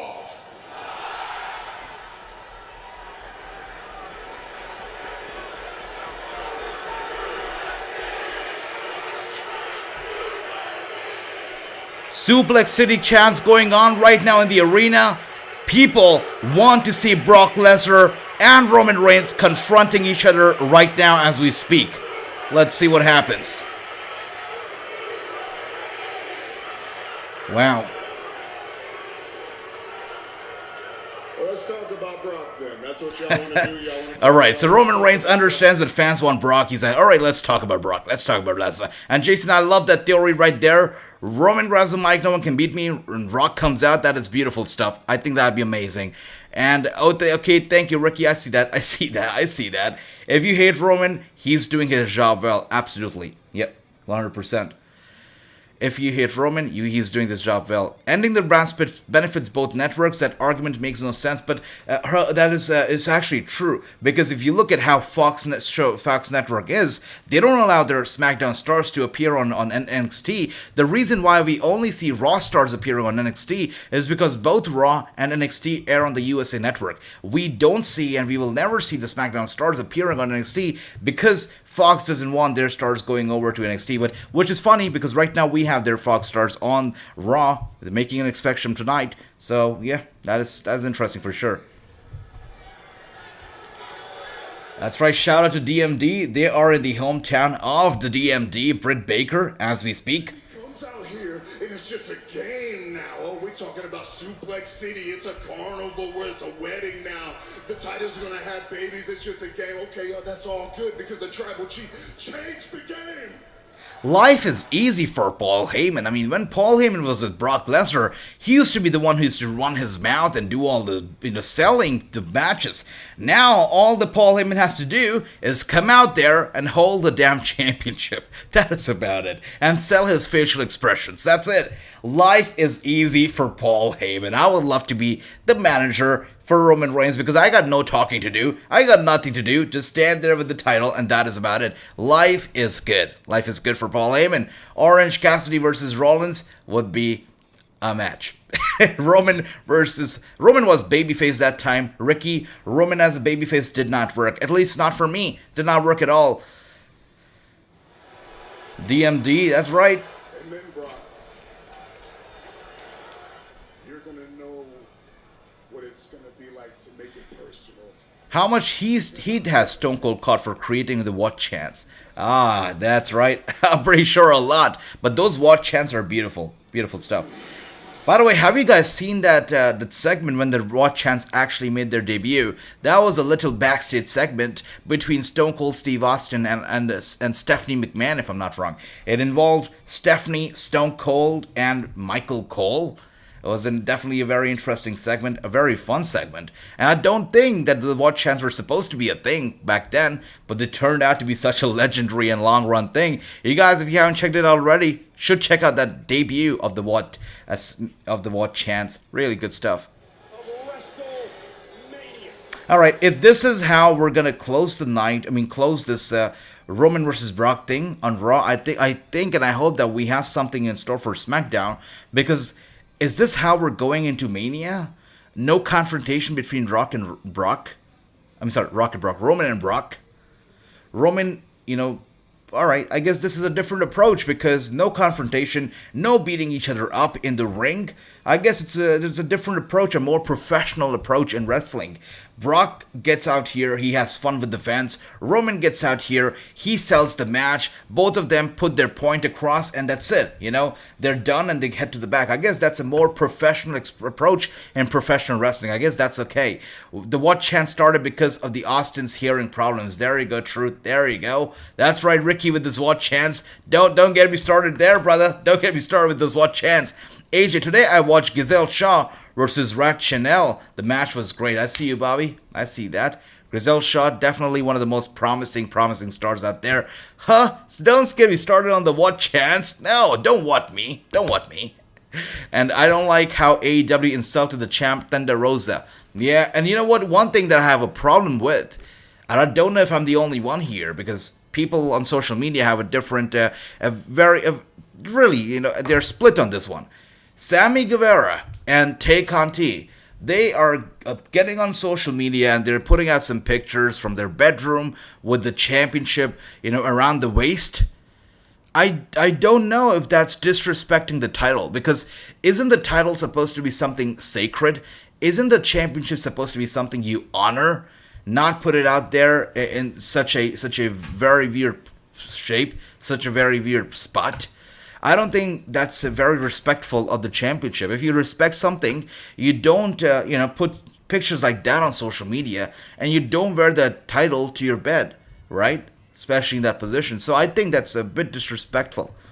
And, of course, we've seen that in the past in real life, and that just, I don't know. I don't know about that. Let me know what do you guys think about Tay Conti and Sammy doing that stuff, what they're doing on social media, especially with the championship. And D-Star says, Stone Cold and the What Chant started with Christian. When Christian used to phone Austin years ago, and Austin used to keep saying what, then he just had to try it on TV. I see that. Oh, wow. There you go, D-Star. With some little knowledge right there. Love that. Thank you for that. Look at that. Brock versus Cena and Rock versus Roman at Mania in Hollywood. AJ. Look, I'm all in for Roman versus Brock. Roman versus Rock, but if I get Brock versus Cena too, I'm in. I would love that. Let's do it. Jason, I'll be like a little kid in the candy store. I would love that. It is Ricky's fault. That is contagious. That's right. Ricky, come on. You are a heel. Turning heel. Ricky, stop with this What Chance. Keep your bedroom photos to yourself, says Ron DMG. Absolutely. Come on, it's not too hard. Just keep them to yourselves, guys. Once again, can we also just quickly talk about the fact that Sammy, there were rumors that he was cheating on his better half with Tay, and then he and Tay, both of them said, no, those rumors are false. It's fake. It's just dirt sheet rumors. And then it just turns out to be true, right? And nobody's talking about it. I understand it's a personal life, but again, they turned out to be cheaters, and nobody talks about it. That's okay, I guess. I guess that's all right. This is life now, right? Keep your bedroom photos to yourself, though, as Run DMG says. That's a great piece of advice. Chris says, AJ, can you interview Maria Maniac? Dan Maff, DJ Hyde, and Matt Tremont. For sure, Chris, but first tell me, did you watch that interview with Authors of Pain? Because you haven't told me a thing about it. Did you watch it? Did you like it? Let me know how you liked it. Bobby says, AJ, you should check out the Rachel Chanel versus Giselle Shaw and Mike Bailey versus Aiden Prince. Okay, definitely. I'm going to be writing this down as well. I'm going to be sure to check it out after this match, after the show. And True says, I had no problem with Tay Conti wearing that TNT title. I see that. All right. And Andy says, Sammy and Tay Conti don't mind it because they did set up a mixed tag with Dan Lambert, teams up with Paige Van Zandt. Yeah, I guess it's just the way that they head into the thing. But again, I don't know if it's very respectful for the title. Maybe I'm just being too orthodox or too conservative when it comes to the title and its prestige and its respect here. Maybe I'm just being too old-fashioned, but I just feel like the title should be respected more. Maybe I'm wrong. There you go. Thank you, Ricky. An 8-woman tag involving 4 teams going against each other at Mania. Damn it, pal. I know. I don't know. I don't know about you guys, but I'm not a very big fan of multi-men or multi-women matches, especially if it's like 4 or 8 women tag matches. Not a fan of it on TV or in 2K22, the game. I mean, I don't know if you guys played multi-men matches in the game. It's a chaos. You can't follow the action. It's crazy and it's a chaos. Yeah. There we go, Ricky, turning heel with his What Chance again. I see you. 8-woman match. If your name isn't Ronda, Charlotte, Becky, and maybe Bianca, WWE haven't got a clue to do with y'all. That's right. Just put it out all there. Get everybody on board. Get the whole division on there. That's it. That's about it. So we're not getting a women's battle royal, right? That we're not getting that. I know that they wanted to make it a thing. But of course, the whole thing happened with the name and they were naming the Battle Royal after, and then they had to get rid of it. But I'm glad that they got rid of it because look at how they're treating the Andre the Giant Memorial Battle Royal. They would have done the same thing with that one. So I guess it's a good thing they never went forward with it. And Tay and Sammy was an obvious secret. Yeah, sadly, it was. And Andy says, I bet Liv Morgan will make an appearance on the new season of Chucky. Yeah, Liv Morgan. By the when I spoke with the Authors of Pain, and since they started off basically at the Performance Center, the same time as Liv Morgan, Akam was actually a part of the same class of the Performance Center as Liv. So I asked him, what do you think about Liv Morgan? How do you feel about her success? And he says, Liv Morgan has gone through a lot. I'm like, what? And Razor says, that's right, she has gone through a lot. I'm like, what do you mean gone through a lot? And she really had to work hard to get comfortable in the ring. She struggled a lot. She was so short, or she is so short, that she used to struggle to even get in the damn ring. And to do what she does and, being so comfortable in the ring and just, winning the fans over is beautiful. So they really have a lot of respect for Liv. Check out the interview if you haven't already, because we talk about a lot of stuff out there. Yes, I watched the interview. AJ, I'm surprised Nia Jax is an ambassador. That's right, Chris. Nia Jax is an ambassador, and they spoke highly of Nia. They did. So that was something too. We don't really see a lot of people speaking highly of Nia, but they did. So that was nice. And Bobby says, AJ, I liked your interview with Authors of Pain. I would like to see them showing up at NWA Impact Wrestling. I think Impact Wrestling, they'd be a very good fit right there.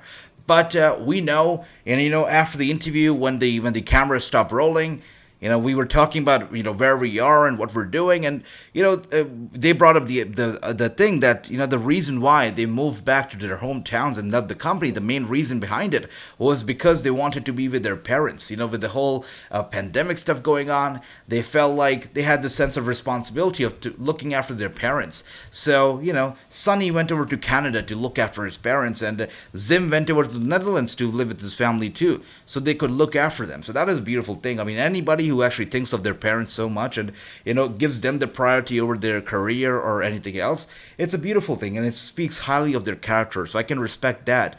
Now, I don't know if they actually plan on coming back to America or having a wrestling career. They said that the doors are open. They said that if they want to do it, they do it. When are they going to do it? I guess we'll have to wait, because right now their focus is the NFT thing. Their focus obviously is the Bull Ape Planet, which is a very promising thing, by the way. Also, the commentary table is so...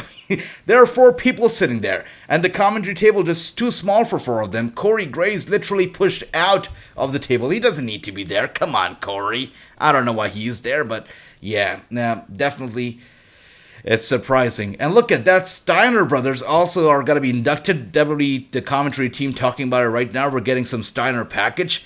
Rick Steiner, Scott Steiner are going into the Hall of Fame. The question of the hour is, which I'm going to be asking you guys, is that...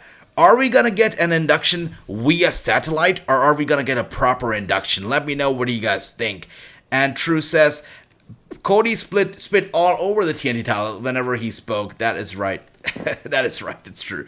Chris says, yes, I was. Thank you for that, Chris. I have some ideas of what to do with Liv. I'm all ears. Let me know what idea you have. By the way, we're gonna get this 8-women tag match right now. We got Rhea Ripley and her team. We got Natalya and her team.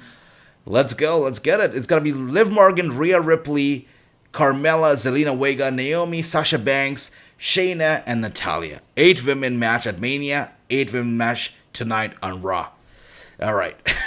Run DM says, dream match. Lesnar and Cena versus Rock and Reigns. Man, that will be a dream match for sure. But we were this close to it. We were this close to it because we did get a dream match, a tag team match also. It was not as good, but we saw something like Rock and Cena versus R-Truth and The Miz. I can't believe that match actually happened. But that was one match for sure. It was one match for sure. It was funny. Yeah. And Bobby says, Deanna Peraza tweet on Twitter that she will be watching Willow Nightingale versus Mercedes Martinez on April 1st. And as I said, Bobby, Mickie James is going to be stopping by. She's going to be talking about, her, whatever is going on at Impact Wrestling right now. We talk about, Deanna Peraza. We talk about Empower, and we talk about more stuff. So really good stuff. I think you're going to enjoy that interview because she really gives out some news that we haven't heard of in a while, so you're going to be happy with that interview. It's going to come out very soon. And D-Star says, it's mad that the Authors of Pain look like brothers, but are literally, that's right. And the way I started off the interview was like, wait a second, before we even get into the interview, I want to ask you guys, are you related? And they were like, no, we're not related. Related by heart, by spirit, but not by blood. But they look so alike. A normal guy is here. Normal guy. Good to see you. From one normal guy to the other. It is so good to see you. Welcome to the stream. Welcome to the channel. Welcome aboard. And Sasha Banks is in control right now. A double team from Sasha and Naomi. And look, Zelina Vega, Queen Zelina, is in big trouble. And Carmella is in with the save. She was about to get pinned. Carmella gets out. Naomi takes care of Mella. Where is Sonya Deville when you need her? I mean, Naomi is right here. Sonya Deville, come out. Do something. Do what you can do. And Carmella is wearing that hideous mask. Don't tell me that she's going to be wrestling at the biggest stage of them all, at the glamorous stage of them all, with that mask. Don't tell me that it's going to be happening. Come on. Carmella, leave that mask behind when you are wrestling at WrestleMania. Don't wear that mask. Don't wear that mask. The big uterus, I see that. Yes, that's right. True. That's right. That trophy. Steiners, I see Tony's happy for the Steiners. Nia as an ambassador is perfect for her. Less chance for her to bots. Oh my gosh, that's right. And a lot of people have questions when it comes to NFTs and when it comes to stuff like that. I myself I've always been skeptical about it. Like, why do you need NFTs when you can right-click on something, you can save a picture, and that's about it? Why do you need to pay for it?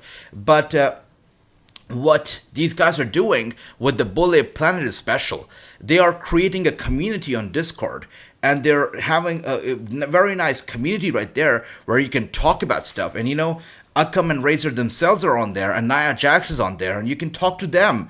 And just about anything, mental health, relationship problems, literally anything, wrestling, movies, talk to them about anything. And on top of that, if you want to, buy NFT or, invest into their thing, you can do that too. But they're doing more than just NFT with the Bullet Planet. They're creating a planet. And also, a game is in the works from Akam and Razor, which is going to be a Bullet Planet game for the Xbox and PlayStation. So they're doing something here with the NFT world that they're trying to get into. They're trying to not just get in the metaverse, but dominate the metaverse. And so far, so good. The plan really seems to be well. I am a part of the Discord community. They only have 6,900 seats there. I guess it's almost occupied. I'm a part of the Discord. I just joined in after the interview, and it seems like a good place right now. So I don't know if you guys are into Bullet Planet or not, but you should check out the link is in the video. The interview video. The link's there in the caption. I think you should check it out. See if you like it, because you are going to be, you definitely going to be intrigued by it. You're going to be intrigued by it for sure. And Tony says Liv and Rhea are the best. Yeah, I got a lot of love for that team. I mean, such a badass team. Liv and Rhea, so good. So good. And Steiner's Hall of Fame, Renegade, my brother, that's right. Corey's only there for Carmella. That is true. He's probably going to leave after this match. Jason says, breaking news. Did I hear Michael Cole correctly say that Hall of Fame kickoff show is at 10 and the Hall of Fame is at 11 on Peacock? I think so too, Jason. I think so too. That is what he said. And it makes sense, because as we talked about it earlier, SmackDown goes off air at 10 p.m. Now, Hall of Fame is going to be taking place at the same damn arena, the same damn venue. So you can't expect them. SmackDown goes off at 10. You cannot expect for them to, get rid of all the ring and get rid of all the stuff and, get a red carpet out there in a few minutes. You need some time. You need an hour or at least half an hour to get, the thing ready for the Hall of Fame. It's not just going to be, change of lights and, switch over to the change of the graphics on the LEDs and switch over to Hall of Fame mode. It has to be more than that, because the fans in the attendance also need to get that feel that, yes, this is the Hall of Fame. It's a different show, not a change of graphics, right? So I guess that hour that they're going to use for the kickoff show, they're going to use it well to really create that atmosphere for the Hall of Fame. Once again, I think it's a terrible idea to have both the Hall of Fame and SmackDown on the same night. I think it's disrespectful to some level, because Hall of Fame should be a night for the legends, not a night that is squeezed in with SmackDown. I don't think that is how it should work, but what can we do about it? So anyways, and Normal Guy, welcome on board. Huss says Steiner Brothers are going into the Hall of Fame. Is the best surprise of 2022 so far. The other surprises have been terrible. You talk about Keith Lee going over to AEW. You think that's terrible? And Run DMG says Dogface Gremlin and Big Papa Pump in Hall of Fame. Holla, holla. If you hear me, I hear you, buddy. I hear you. Holla. That's right. Bobby says Mickie James is awesome. Definitely is awesome. I'll tell you what, I have interviewed a lot of wrestlers, and Mickie James she came across as a very serious lady. So she woke up at 5 a.m. for the interview. If you don't believe me, check out her Instagram post. 1 second, I'm gonna show it to you right now as we speak. Check out her Instagram post, because she wasn't happy. I'll tell you that. She woke up at 5 a.m. for the interview, and this is the Instagram post that we're talking about, all right? She gets on here, check out the caption. It says right there, 5 a.m. media day. And that is because she woke up at 5 a.m. to do that interview. Sorry for her. Sorry about that, Mickie. And the first thing I said to her was that, Mickie, I'm so sorry you had to wake up early. And she was so serious. She didn't even smile. She's like, yeah. And she's like, Nick is downstairs and he's sleeping. He had to go downstairs because I have the interview. I'm like, sorry about that, Mickie. She was so serious, but then I had to, break that seriousness, make her smile, make her laugh, and slowly we ease into the interview. But she really came across as very stern and very serious at first. It was a challenge for me to get her into that mood of the interview, and I did. And that's why the interview came out so good. By the end of it, you'll see her all smiles and you'll see her spilling out some secrets, which she probably should not, but she does. And by secrets, I mean empower, and more. So check it out, guys. It's going to be a big interview. It's going to make the news for sure. Carmella is starting to get some X-Pac heat. Man, I you know what? I cannot stand Carmella, especially with that mask. I can't. Not my cup of tea for sure. And Sasha Banks showing some athleticism right there. But, you know, that doesn't last too long because of the double team from Shayna and Natalya. But Zelina gets in. Zelina gets in, throws Natalya away. Shayna gets in, throws Zelina away. And now we're getting a clash between the team. Everybody wants to cover Sasha Banks. Everybody wants to get the upper hand. And this match is going to end up in a brawl, guys. If you didn't know it already, it's got to be a brawl. And same for Killer Cross. No mic skills. Vince doesn't want you, says Run DMG. You see that? Scott Hall dying was a surprise. Taylor Hawkins dying was a surprise. Keith Lee to AEW wasn't a surprise. That's right, you're right. And yes, Scott Hall, it's terrible. Terrible indeed, yeah. AJ, will you interview Lita? Andy, would be an honor, It would be an honor. And Bobby says, AJ, breaking news, Masha Slamovich versus Biff Busick at GCW Devil on April 10th. That sounds really good, Bobby. That sounds amazing. And you know what we're going to be doing for that show? We're going to be in for it, and we're going to be watching it together. You know that already. NXT's a joke, says Chris. I asked Authors of Pain for it, and they were like, yeah, we like it. We like it. NXT is good. It's good. It's fresh. I'm like, all right, okay. So it was sweet. I mean, Authors of Pain, just the nicest guys. Nicest guys. Really nice guys. And Carmella's down. She doesn't look happy. Corey Graves trying to be a good partner to Carmella. I guess that's okay. This guy is leaving the commentary booth, stepping aside just to look after his fiance or whatever. So good for him. Good for him. Dave Meltzer confirmed the Hall of Fame will be video inductions, except for Taker. His induction will be live in presence. There you go. You know, you guys were surprised about the Steiner brothers. I guess it's not going to be as big of a surprise or as big of a deal because they're going to be accepting that award via video. So that is interesting. Another interesting part is that only Taker is going to be the in-person induction. Wow, I really was hoping that we would at least have Celiana and, Celiana and Shad's son, Araya, there to accept the Warrior Award on behalf of their father, of Araya's father. So that's a little disappointing. I think Araya needs that. Araya needs to be there and to know, standing in front of all those fans, he needs to know what a legacy that his father has left behind and how fans love him, right? How fans love the family and they've got their back. So I think for Araya, that induction should be in person, not video, should be in person. Araya needs to get that feel, to feel that love from the fans. So I hope that the Shad Gaspard induction will be, in person. The others, okay, fine. But Shad Gaspard, that for his son should be an in-person induction. And that's just how I feel. Let me know if you feel otherwise, but I think it's important. It's important. Keith Lee, no mic skills, no WWE, says Run DMG. I guess that's true. And let's see, Huss says, this Raw feels like it's been very light on commercials. You're right. I actually feel that too. Usually we see, entrance commercial, match commercial. Tonight, not so much. Stone Cold Steve Austin up next. Is he going to be showing up in person? We'll see. You know what's disrespectful is NXT airing hours before WrestleMania, so disrespectful. Chris, again, I agree. It's weird how, they've done this stuff. I mean, so many shows on there, same weekend.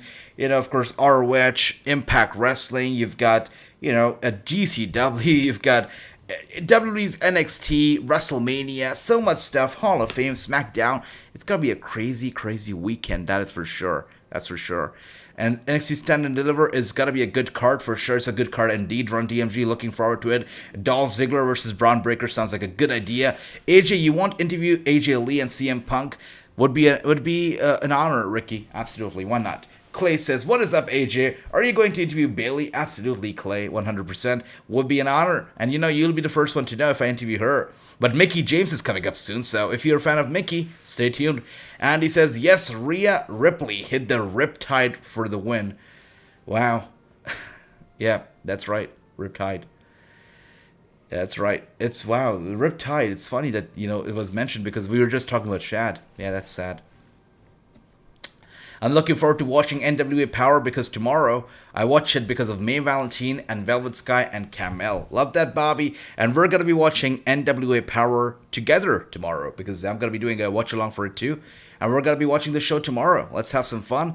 If you watch NWA, don't watch it alone. Watch it with me. I'm going to be here. We're going to watch it together. NWA Power. I want everybody to tune in because I know you guys love wrestling, and if you guys are not watching NWA, you know you're missing out. So let's tune in. Let's watch NWA. I think it's going to be a great show, especially leading to Impact Multiverse of Matches. It's going to be great. And we don't know who's going to pop up. We don't know who's going to show up. Let's tune in. Let's find out. And May Valentine's going to be there. So Bobby and Andy, it's a win-win for them already. According to Dave Meltzer, it means way less than you think when it comes to what WWE is doing. Yes, that's right. But you know what? If I look at a lot of the journalists out there, and I would actually name drop a few. I would talk about Fightful, right? Fightful is a company. Sean Ross, right? That guy. And then you have the guy on Twitter, I can't recall his page name anymore, but yes. So I would say that Dave Meltzer has been around longer, and I feel like with these guys, with Sean and this guy, it's very clever reporting. I feel like sometimes, or many of times, a lot of things that they report, they actually get it from the company, and the company just wants it to put it out there. A lot of times they're trying to sell the storylines through those guys, and they work us into it through those guys. That's what I feel. But Dave Meltzer is, I feel like, one of those reporters that doesn't really sell storylines through his reporting. And yes, sometimes, many times, a lot of stuff that he says can turn out to be not true.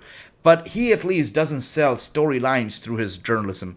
And that is something that I feel like I can appreciate. And I also, the interview with Shad that is coming up, as I said, it was unfortunately, the final interview that Shad recorded, and that's going to be coming out this week.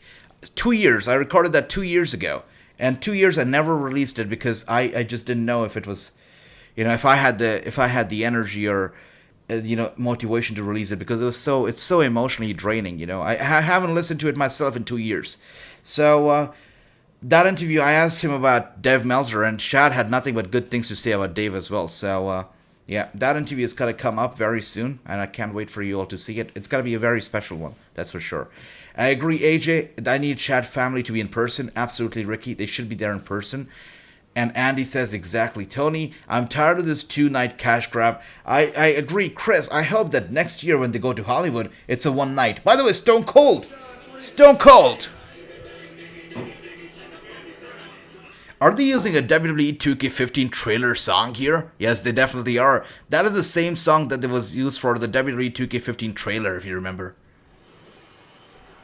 That is the same song, guys. It was used for the 2K15 trailer. Yep.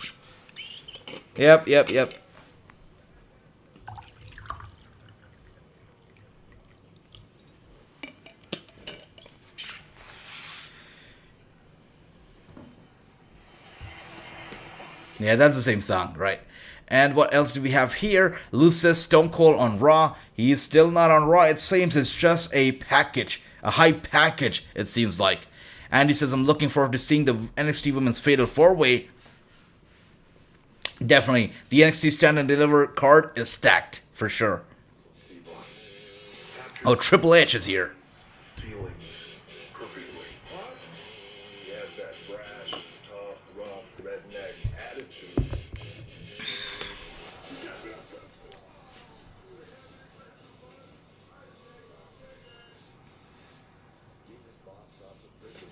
Wow, Kurt Angle. We hear from Kurt Angle now, eh? That's interesting. Just announced Xavier and Kofi, Sheamus and Ridge. Don't tell me that they announced that match for WrestleMania. Don't tell me that, Andy. Don't tell me that. No, come on. We don't need that match at WrestleMania. Xavier and Kofi versus Sheamus and Ridge. That's a match for SmackDown, not Mania. Come on. Don't tell me that you're not having Ricochet, the Intercontinental Champion, at Mania, but you're having that tag team match at Mania. Don't tell me that. Come on. No. Don't tell me that. Come on. And what else do we have here? Andy says, NW show tomorrow night, 6-5. It's Vel time along with May Valentine. That's right, Andy. That's right. Tomorrow. Let's tune in. Let's have some fun. And Ryan there, Ricky says, Ryan from WWE on Fox. That's right. Another person who just sells the storylines. I agree.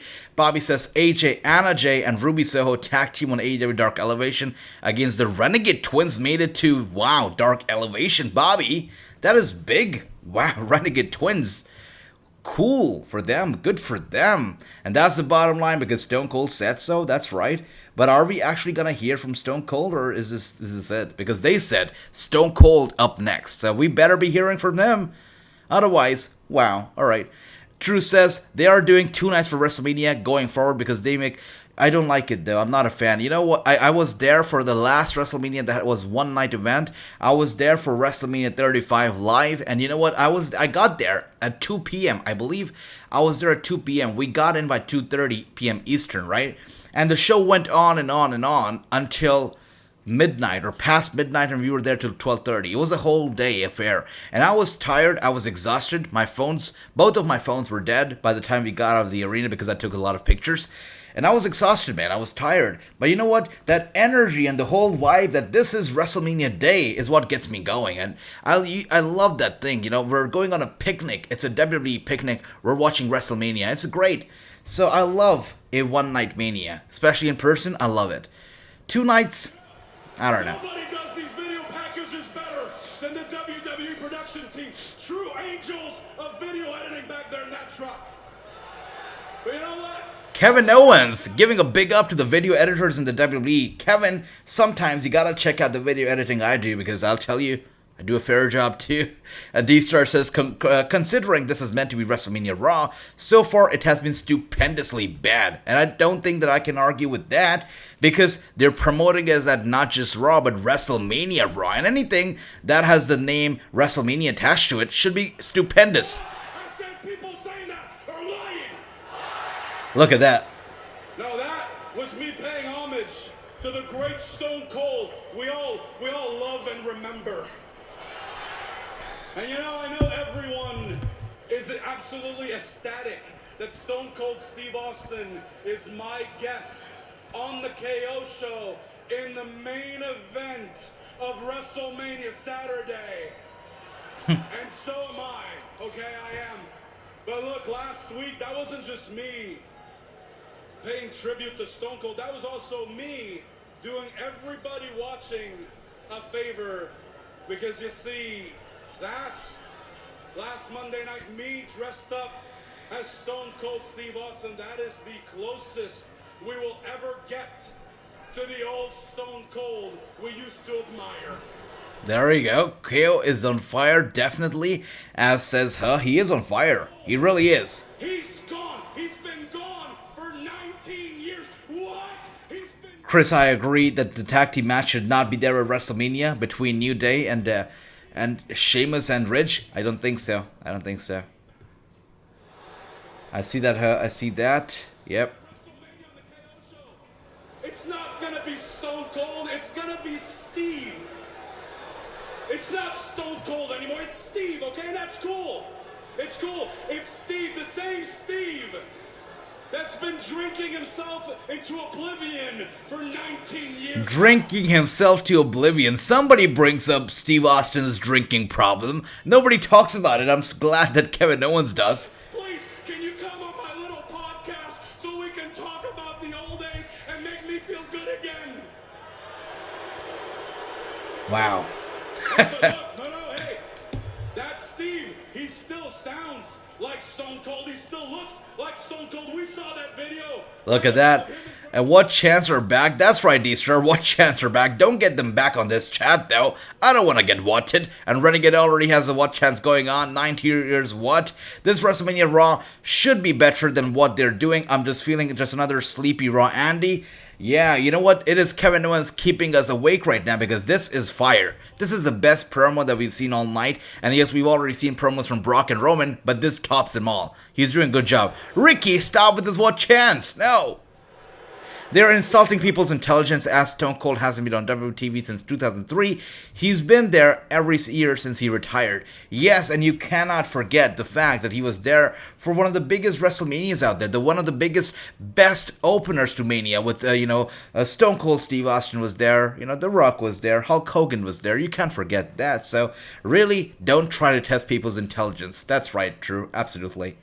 Edition of the KO show. So we can talk about. They're calling it the main event edition of the KO show. So are you telling me that this show, the show, KO show, is going to be main eventing WrestleMania Night 1. Could that happen? Could a segment main event WrestleMania? Could that actually happen? I hate beer. It's disgusting. Alright, Kevin says, I hate beer. There you go. Anybody else hates beer here? I'm gonna drink one with you, okay? We're gonna sit down Oh. together in the middle of the ring at AT&T Stadium and drink. We're gonna drink together, right? We can even toast. You know what? That's perfect. We will toast. We will toast to you, Steve Austin, finally, officially passing the torch to me, not only as the new Stone Cold, but the one true master of the stunner, because Owens 316 is my stunner. Okay, really getting the heat here. I don't know if those boos are piped in, but the fans are not happy. The fans are making it known they're not happy. They're booing the hell out of Kevin Owens right now. I thought Stone Cold Steve Austin broke. Just seen Rattlesnake on tight commercial. That's right. That's right. He's just fine. He's just fine. That's right, Ricky. I see the what's chance right there. Austin is only coming back to promote the beer. That's right. I drink beer, KO, so who the heck cares? What? Yep. I'm looking forward to watching Mickie James talking about NWA Empower. That's right, Bobby. She's gonna be here on the show, and she's gonna be talking about NWA Empower, dropping a bomb that nobody has seen coming. It's happening. The last bump Austin took was F5 in 2004, says True. Heard me loud and clear.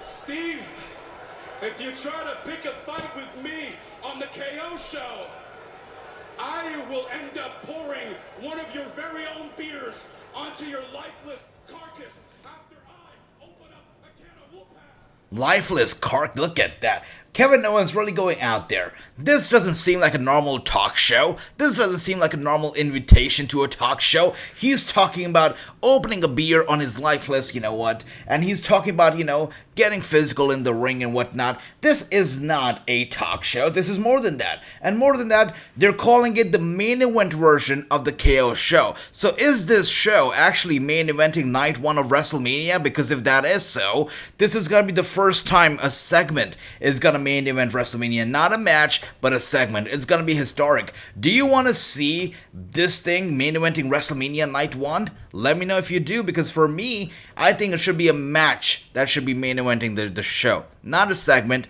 but a match. Now, let's see what happens. Let's see, because we could be seeing KO versus Stone Cold, a match, you know, in the main event too. Maybe a match like we saw with the, you know, the Wyatt family, The Rock early on. Maybe we see something else, but let's see. Or maybe we see a build-up to a match on night 2. I don't know, but if this thing is main eventing WrestleMania, there better be a reason to it. You know, better be a reason to it. KO wearing WrestleMania 7 shirt with his and Austin's faces on it. That's hilarious. That's a good catch right there. Jason says, wow, that KO show will main event night 1. That is huge. Something big is bound to happen. That's what I'm saying. If that segment, and the first time ever in WrestleMania history, a segment is main eventing WrestleMania, it better be good. It better be good. Gary says beer is great. And could imagine Owens pouring down beer on the Rattlesnake. That'd be huge for sure.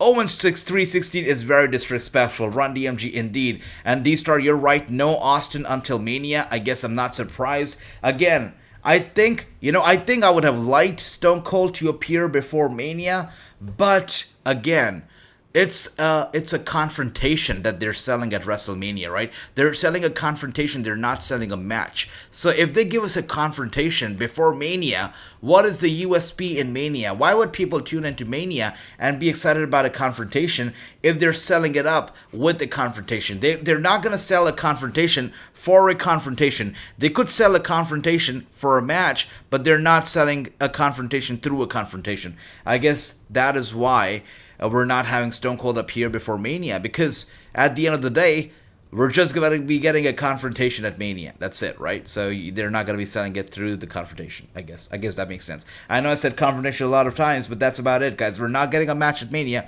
We're getting a confrontation. Main event night 2 is Reigns versus Lesnar, so that's not happening for sure. But main event night 1, what could it be? Could it be WrestleMania main event night 1? The KO show, that's going to be interesting. Ricochet versus Austin Theory, true. I can't buy into it, because you know what? I bought into the whole Ricochet thing, that he's the IC champion, beautiful stuff. But the fact that the poor guy doesn't even get to wrestle at WrestleMania being the IC champion, I cannot care about it anymore. It's embarrassing. It's shameful.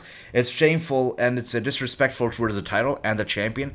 And I can't buy into it. I can't buy into the Ricochet hype, because they're not gonna be pulling it off, and I can't buy into the IC title hype, because look at how they're treating it. They're treating it like garbage. Having him defend the title on WrestleMania SmackDown and not WrestleMania is disrespectful.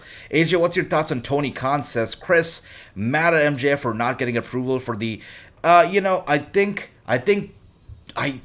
that Tony Khan is kind of justified. He has to maintain order. At the end of the day, he is the boss, and people need to realize that. You can't try to be your own boss. This is not WCW, this is AEW, and if he does not maintain order, everybody's gonna go left and right giving out interviews, and it's just not gonna be good. If you really wanna, be a company guy, you have to get everything through the boss. He's the one he's writing his checks, right? MJF is only writing checks for these superstars in a gimmick fashion. He's not really writing the checks. It is Tony Khan who's writing the checks. So MJF really, or everybody out there, needs to listen to Tony, because it's one vision, and you have to follow that vision. I mean, that's one man vision, right? And I guess that is what Tony Khan got wrong with Cody Rhodes and the other people. I mean, as I said, I have a few promoter friends out there who all have said that Tony Khan was being played by the Cody Rhodes crew. They came in, they saw this kid with a lot of money in his bank, and they told him, stuff, and they showed them ideas, and they showed him a vision, and he just bought into it. And everything he would say, they would say yes to it. They would say yes to it, and they would tell him, hey, hire my friend, do this, do that. And Tony Khan, being a rich guy and also being a wrestling fan, he would just say yes, and he would blindly believe them. But now with this whole Cody Rhodes thing, and now he sees the business side of it, what the promoters have told me is that Tony Khan's waking up, and he understands what he did wrong these past 3 years, and he wants to make the wrong right. He wants to be more than a friend now. He wants to be a boss. And I can't blame him for it. Tony Khan is being a businessman right now. So, Chris, as you say, what are my thoughts on Tony Khan getting mad at MJF for not getting the approval before the interview with Ariel? I think that's very valid. I think it's justified, because he's the boss, and you have to get something done. You get it through the boss. That's a big deal. If that interview was big and really should have been approved by Tony Khan, 100%. Michael King, Stone Cold is in great shape. Absolutely. Good to see you. They need to have a match to close out night one. And that is the interesting part. Kevin Owens just sold it as a main event version of the KO show. So does that mean that we're actually going to be getting a segment main eventing night one? That is the question of the hour. Let me know, guys, what do you think? Would you accept a segment main eventing Mania over matches? Let me know how you feel about this. Clay, absolutely, 100% would love to interview Bayley. And Women's World Title headlines night one, I would not mind that at all. I would love that. Charlotte versus Ronda Rousey main eventing night one, I'd be in for it for sure. Austin and Owens will be the halfway point of WrestleMania. I hope that is right. But why is he calling it the main event version of KO show is a question. Austin Theory comes out with the cell phone in his hand. He's ready for the selfies, has got all eyes on himself. We're getting Ricochet, we're getting Austin Theory. I guess that only means that we're not going to get a proper match, because Ricochet's there and they don't treat him right. And by the way, Carson2234, welcome to the family. Welcome on board. It's so good to have you here. So we're getting Ricochet and we're getting Austin Theory. I don't think we're going to get a fair and square match. This has to be Pat McAfee coming in doing something, because it's Ricochet, and we know that they don't like to treat Ricochet right. Yeah, they're not going to have him at WrestleMania. They're not going to have him, a decent match right here on Raw either. It's not going to be a decent match. I think it's going to be Pat McAfee running in. Anyways, let's see. Bobby says, my prediction is Willow Nightingale, except Deonna Purrazzo. Of course, Deonna Purrazzo champ challenges are a big thing, and as I say, Mickie James, I sat down with her for an exclusive interview,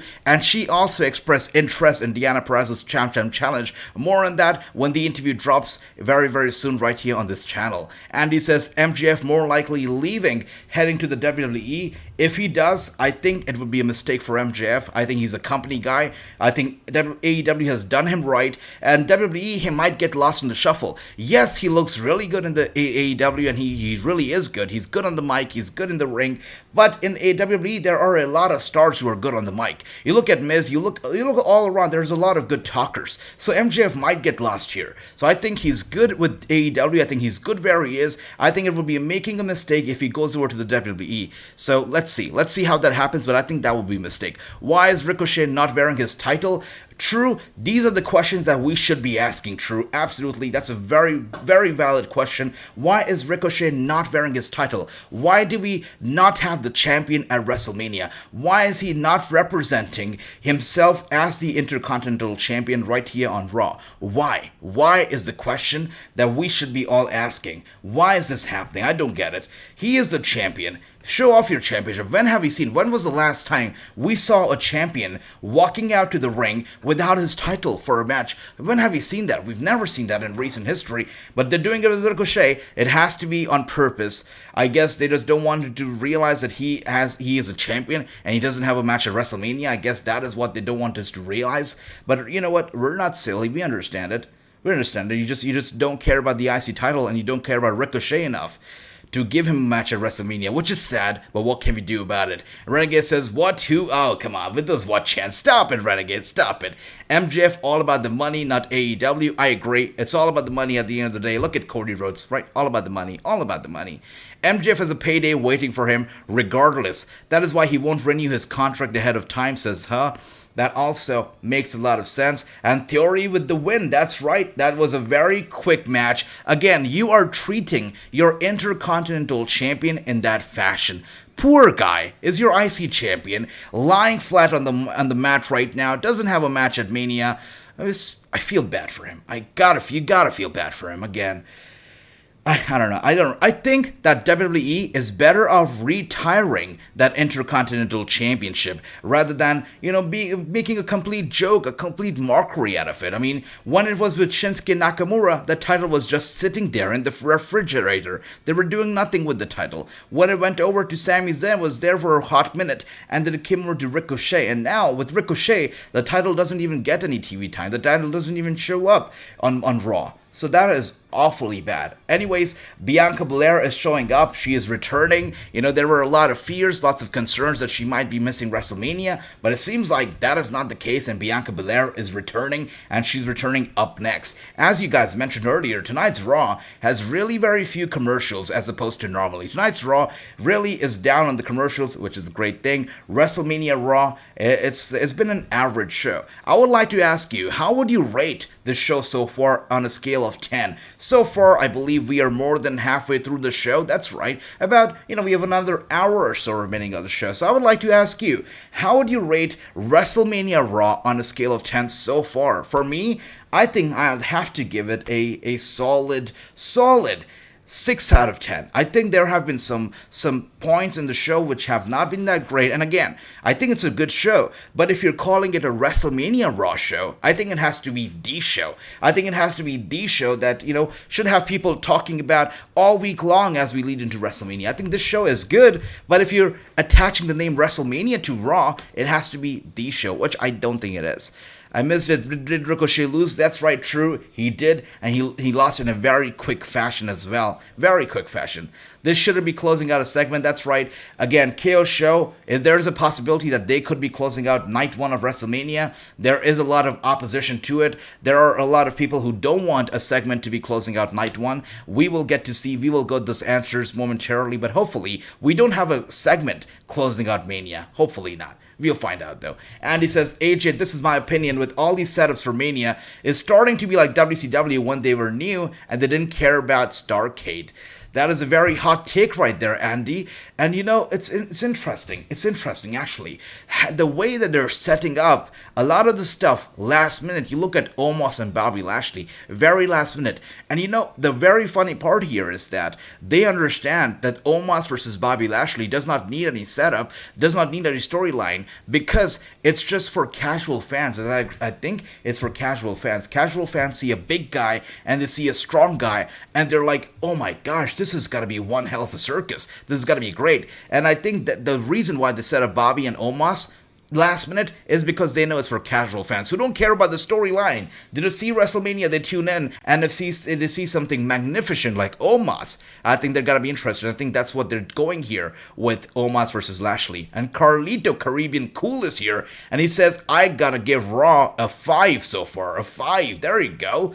And True gives it a 4.5 so far. Hug gives it a 6 for 10. He says, Brock Roman KO show wins that segment. That's right, that was a win-win tonight. You know, we got a beautiful segment from Vince and Seth. We got the Brock Lesnar thing, we got the Roman thing, the KO promo was fire. So far, for that, I give it a 6 as well. There were some weak points, like the 8 women tag team match was weak, and yeah, I take some points off that, but other than that, those things that you mentioned right there were good. So 6 out of 10 so far, I'm gonna give it 2. Ricky gives it a 5 so far. Chris says, I give it a 2. If it wasn't for your watch along, I would be sleeping. Chris, thank you, man. You're so kind.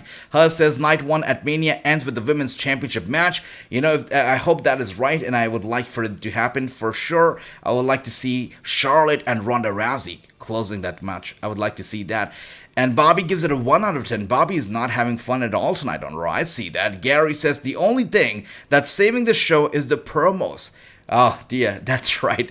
Starkid might end up being a better show, says True. Big statements right there from you guys. Awesome stuff. Awesome stuff. MJF, 2 more years on his deal. That's right, True. 2 more years for MJF. I think those 2 more years are gonna be big for his career. You know, it's either a make it or break it relationship with AEW and himself. You know, if he can flourish even more in the company, he's just gonna be a top guy. And can you imagine in 2 more years if he actually gets out there, the payday he's gonna get offered by the WWE to come over? It's gonna be crazy. Those 2 years, the 2 more years on his contract, it's either gonna make him or they're gonna break him. And we're getting a package for Triple H right now. Of course, the King of Kings, you know, the only King of Kings to ever, you know, exist in sports entertainment. He's retired from professional wrestling, will never wrestle again, but he said his focus is now developing talent and developing the future of the company, which I think he's going to do a wonderful job with it. D-Star says, this Vince segment was up on YouTube, and again, I don't understand that, right? This is something that should have been exclusive to the show, and they were selling it today. Then, you know, when the show started, they said we're going to be seeing an update from the Vince and Seth Rollins thing. Vince McMahon is going to make a decision. That's how they sold that segment on Raw tonight when Raw went on the air. That was the first thing Michael said. That was that we're going to be getting a decision from Vince McMahon. And what the decision was, the same thing, the same video we had seen on YouTube early on. So really, did you have to upload that video to YouTube early on? You couldn't have waited until Raw? That is very, very interesting. Very nice, very evil. Gary, I agree that, you know, the promos are saving the show. And he says CM Punk taking time from AEW to do new season of Heel show. Yes, and we did see some of his co-workers from the Heel show actually ringside at a recent AEW Dynamite show. So yes, you're right, Andy, with that point. CM Punk is indeed taking some time off. And I think, you know, anyways around, he would have had to take some time off after that brutal dog collar match. I'm pretty sure he needs a time off after that match. It was crazy, man. 7 out of 10 from Tony. Love that. It was entertaining then too. AJ, your watch along is way better than this boring Law. Thank you, Andy, for the very kind words. Thank you for that.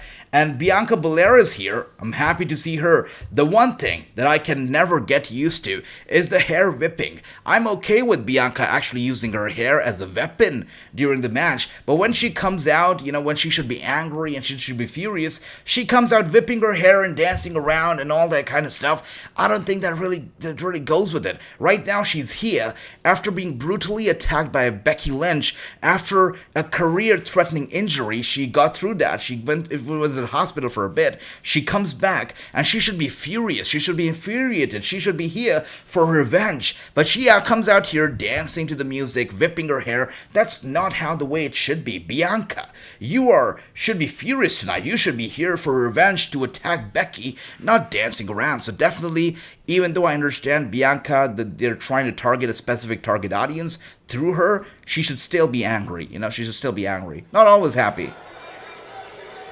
And her hair tonight, interesting. Look at that. Her hair on point. And says Dark Elevation is better than Raw. There we go. Okay, that's some Will Smith crazy. There we go. Okay, I see you. I think Triple H should have went to AEW. Triple H is never going to AEW. I don't think so, true. And Carlito, hello. Good to see you. Stephen Amell will wrestle in AEW 100%. All the things that she was going to do to make sure that title never left your waist. But 2 weeks ago, I found out just exactly how low you would stoop. Anybody expect Trish Stratus to get involved in this match at WrestleMania? I mean, since she slapped Becky Lynch, it could happen. Or it could happen post-match. It could happen. Let me know, what do you guys think? And that's why you act the way that you do. Look at that. I mean, not only did you try to injure me and take me out of WrestleMania, but you come out here week after week and you run your mouth and you constantly bash my name. You play the victim and you try It's good, I like this. She is angry, she's mad, and she's here complaining. I like that. WWE's love to put everything on social media. That's right, Ricky, absolutely. So, congratulations. True says she's happy that she's able to have the match. She'll flip the switch. I hope so. Back here tonight on Monday Night RAW like I never even left. She looks good, though. That dress on point. She looks happy to be back, as she says it right there. She says, I'm happy to be back like I never left. So that explains her happiness. Crowded is dead for Bianca. They're trying to push her. And when I recorded the interviews for, WrestleMania last year, they really wanted us to interview Bianca and, do a long one with her because they were trying to push her as a top babyface and try to get her over, especially in the international market. That really hasn't worked out so far. I know that she is getting some fans, in America and in the UK, definitely people behind her. But if you look at the international market, she's not over. If you look at Asia, for example, you look at, these countries, she's not over yet. She's definitely not over. Chris says, I don't buy this Triple H retirement. It's happened many times before. Look at that. Chris doesn't buy it. Okay, Chris, I see you. Let's see if, you're right. But I think that he's retired for good, buddy. I mean, I think there's the thing that has been planted into his chest that has to force him to quit. Oh, I'm coming for you. And I'm going to take there we go. and I'm going to walk out as the new Raw Women's Becky Lynch looking to take the title away from... Becky Lynch is coming out here. So Bianca is looking to take the title away from Becky Lynch at WrestleMania, and Bianca definitely stole the show last year. I interviewed JTG after WrestleMania last year and asked him, which match was your favorite match at Mania? And he said definitely the Bianca Belair match. I mean, people paid attention to her. Last year, she stole the show. Is she going to be able to do it this year again? We will eventually find out. And True says, save Trish and Becky for later. I hope so too. Yeah, there is a lot of potential in there. And I don't think why should she get involved at WrestleMania out of all places. But we'll find out. We'll find out. You can't break a throat. That's right. You cannot. Technically not possible. Yep. EST for life. Too sweet pistol. Too sweet pistol, Pete. Good to see you. And with the big steel chair shot.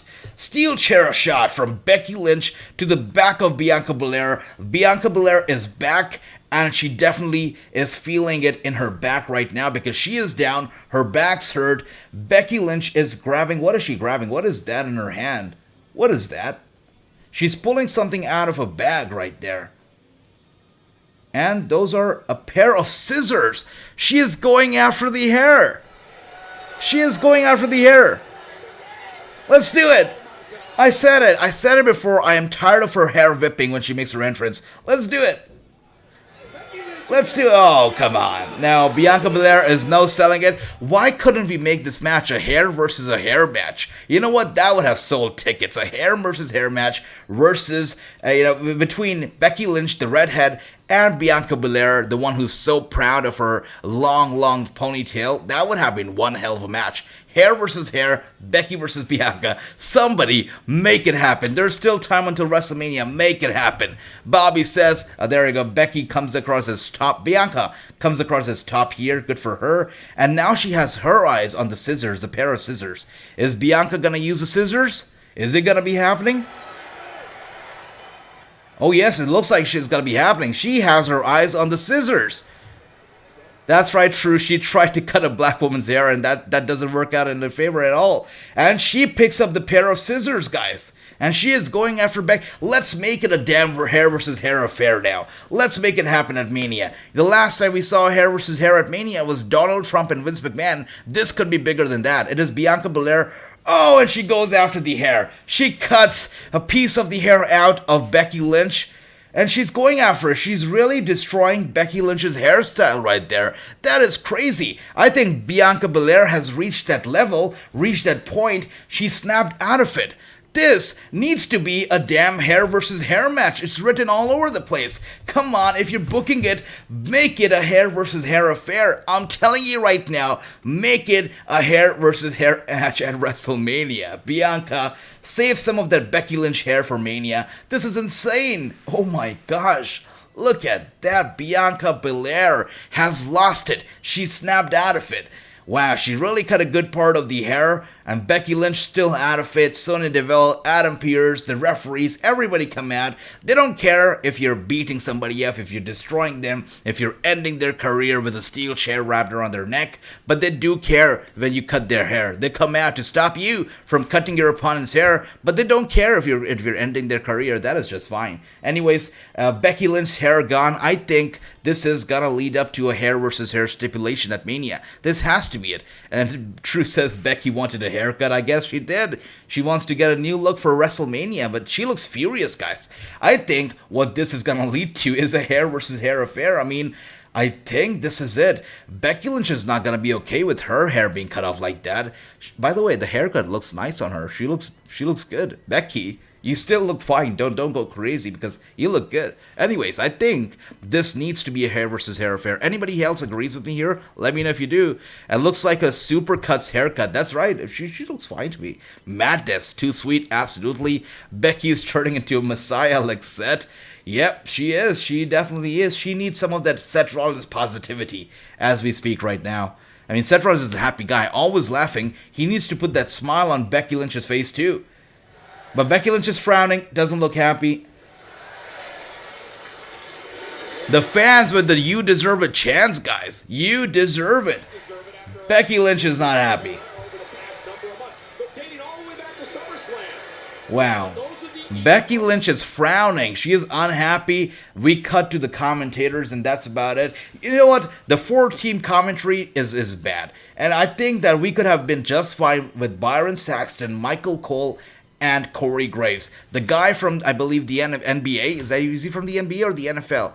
I think we could have been fine without him. But yes, we'll get the wrestling originals out there. The 4-man commentary team, just too much indeed.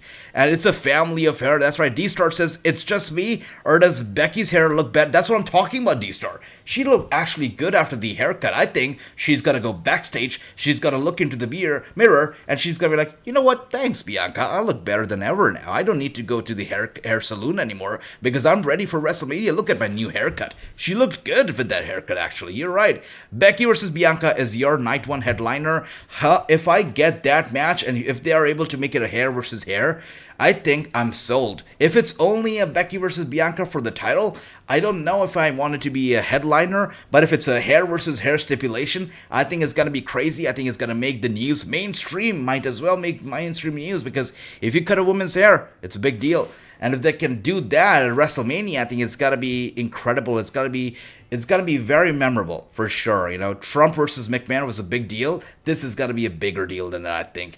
Andy says, they disrespected my Irish last kicker, Becky Lynch. There you go. Andy's not happy. Drew says, Bianca didn't cut too much. It actually looks decent. I told you so. Corey looks pissed. Yeah, I don't know. Why does he look so pissed? I mean, I don't know if he's not happy with Carmella's how she's being booked, or how Corey Graves actually has been pushed out of the commentator's table. He's the only one who looks like the extra at the commentary desk tonight, because all three of them squeezed into the table. Corey Graves literally pushed out. So I guess that's why he's so moody right now. And look at that WrestleMania card. Interesting. McIntyre comes out. Again, McIntyre versus Bobby Lashley happened at WrestleMania 37, and that was for the world title. And all the way from world title, we are going down the slope, and McIntyre is out here, and he's going to be wrestling Happy Corbin.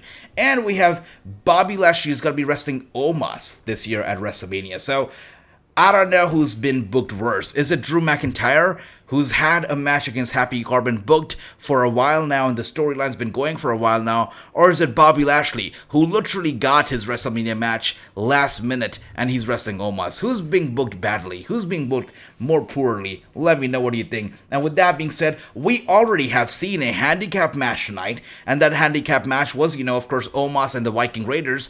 And now we're going to get another handicap match, which is going to be Drew McIntyre versus Happy Corbin and Madcap Moss. Now, this match, to me, makes little sense because A, if we are going to be seeing Happy Corbin and Madcap Moss pick up the loss here, it means that it's clear picture. If he can defeat two of them, at the same time alone, then he can definitely defeat Happy Corbin at WrestleMania. That's not going to be a big deal. And B, why are we getting Drew McIntyre versus Happy Corbin and Madcap 2-on-1? It just shows that, Drew McIntyre alone is enough for both of them. That's how they're booking it. So why do we care about a one-on-one match at WrestleMania? I don't get it.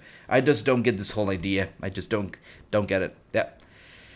I'm looking forward to watching the Briscoe brothers tomorrow on NWA Power doing commentary work during the match between End and LA Rebellion, says Bobby. Looking forward to it as well. And I am looking forward to the Briscoe brothers versus FTR, which is going to be taking place very soon at the ROH Supercard show. It's going to be amazing. And as I said earlier, I've got some promoter friends out there who have told me that a big match involving the Briscoe brothers is in the works, and that match could be taking place around July. So July could be the month that we actually see that match. A big match featuring the Briscoe brothers and former WWE tag team. Really big tag team, I'll tell you that. Big tag team, big match in the works right now. I'll just say that right now and not anything else because that match still has to be confirmed. But a match like that is in the works right now. Chris says, I think Triple H health scare is a work, but that's just my opinion. All right, Chris, I see that. Yeah, I think a lot of people here, and I too myself, I think it's real. I think it's real, yeah.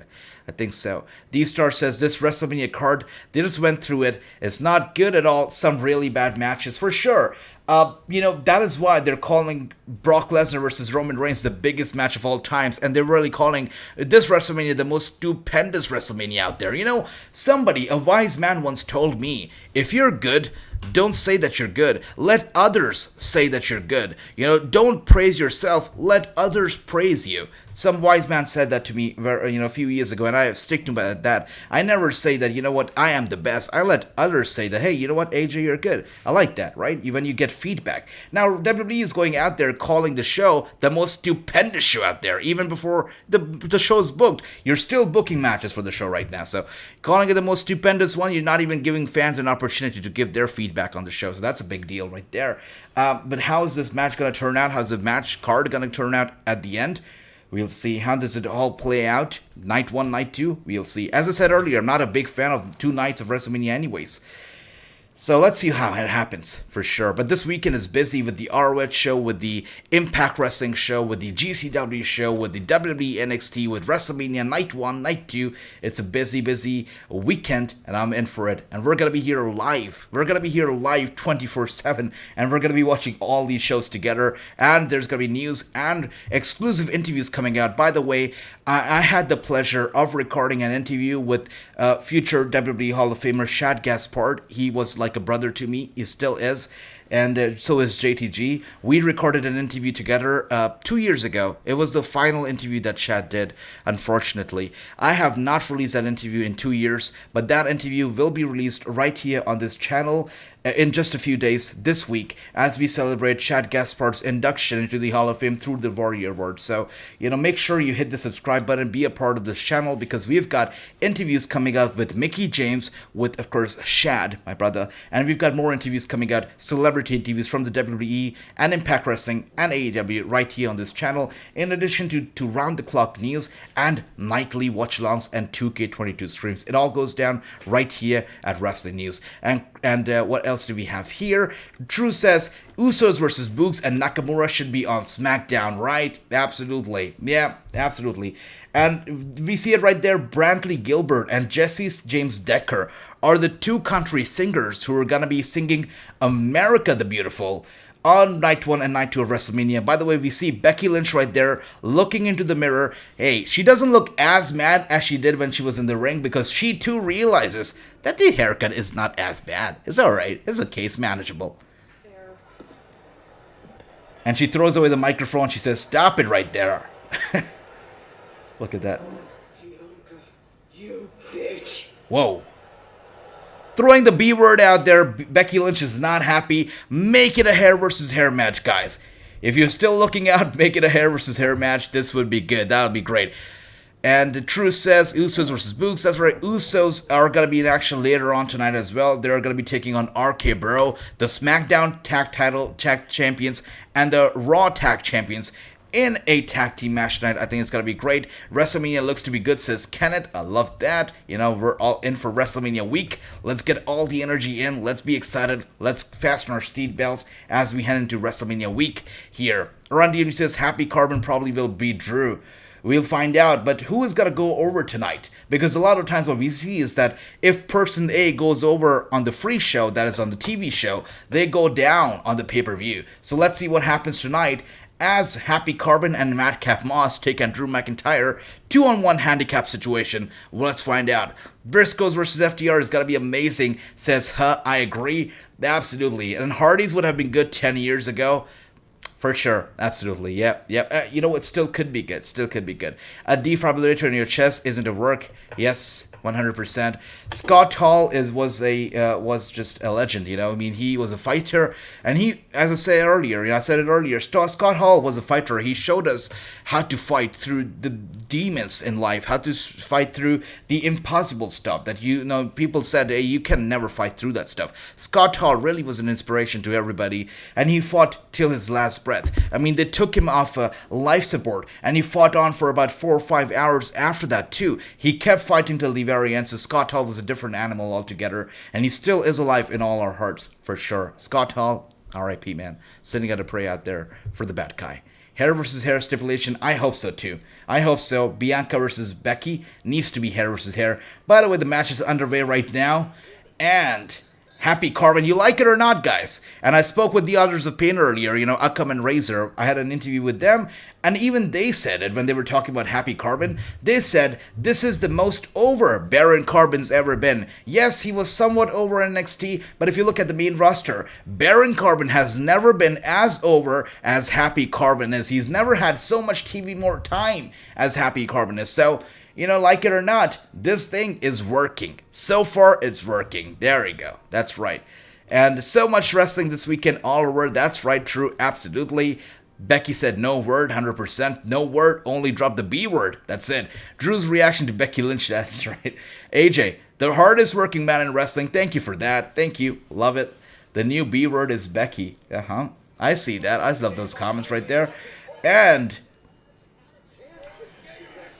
Happy Carbon, is he gonna tag himself in? As it seems like Madcap Moss is. Oh wow, look at that. Who's surprised by that? Madcap Moss is in trouble. Happy Carbon wants no piece of that trouble. As I was saying earlier, we're getting a Happy Carbon versus Drew McIntyre match at Mania. It means nothing. It means it's so stupid. If we're gonna get that same match, on Raw tonight, what is the reason for us to even tune into Mania or for their match at Mania if we're getting the same damn match tonight, right? So that is why Happy Carbon just gets out of the way, lets Madcap Moss, struggle, fight for himself, and look at that. Drew McIntyre is going to destroy Madcap Moss. I cannot believe that Drew McIntyre is actually having a match against Madcap Moss right now, and he's wrestling Happy Carbon at WrestleMania. I can't believe that. Such a slip down the hill, but okay, whatever. There we go. Drew McIntyre picks up the win against Madcap Moss. Happy Carbon comes in, attacks Drew McIntyre, shoulder first into the ring post, and he's going to go for another one. Once again, shoulder first into the ring post, and Drew McIntyre is down. Happy Carbon gets him back up, and with the end of days has been connected. Nobody has kicked out of the end of days so far. Nobody has. Not one person has kicked out of that finisher. Is Drew McIntyre going to be the first one to do it? I don't know, but he could be making history at WrestleMania. And Happy Corbin is still not done. He gets Drew McIntyre's sword, and he's walking away. Yes, please take it away. Yeah, take it away. I don't like it. Yeah, take it away. Thank you, Happy. Thank you. And he takes away Drew McIntyre's sword, which means that Drew McIntyre is most likely gonna be making an entrance at WrestleMania without his sword. And I'm in for it. Let's do it. Let's forget about the sword. Yeah. Oh my god, like it. Oh my gosh. Poor Becky Lynch's hair, says FM Nation. That's right. That's right. I saw that. Good stuff. Good stuff. And Bobby says, AJ, Nick Aldis is wrestling tomorrow on NWA Power. As I said earlier, NWA Power, we're going to be doing a live watch-along for that show as well before we do a watch-along for NXT 2.0. So make sure to tune in. If you watch NWA Power, or if you do not, tune in, because NWA has the best wrestling going on right now. You don't want to miss on that. Now we're going to get some highlights from last week. You know, we're building up to the Edge versus AJ Styles match at WrestleMania, one of the better matches on the card. Really looking forward to this one, and I believe we're going to be hearing from Edge now. There he is. There he is. And the boos, I don't know if those boos are piped in, but they are loud and they're clear. Do I blast Seth Rollins with a chair and give him another beating this Sunday at WrestleMania? One that he deserves, and it's very tempting. Or do I let fate take its course? But like I've talked about recently, I've decided to take fate into my own hands. And that made me realize, AJ, it's serendipity. It needed to be you. AJ, Gotta love this version of Edge, right? So good. you needed me to pull off the veil of mediocrity that you placed on your own head to remind you that you were an era-defining superstar in this industry. You're welcome, by the way. Is that On it? the other Oh. hand, I needed you to become what I've become. I am a wild light, blinding bright. I am the benchmark of the WWE. I agree. He's great. We've already pushed each other to better places, AJ. Only I will keep soaring and you will stay Yep. where you are.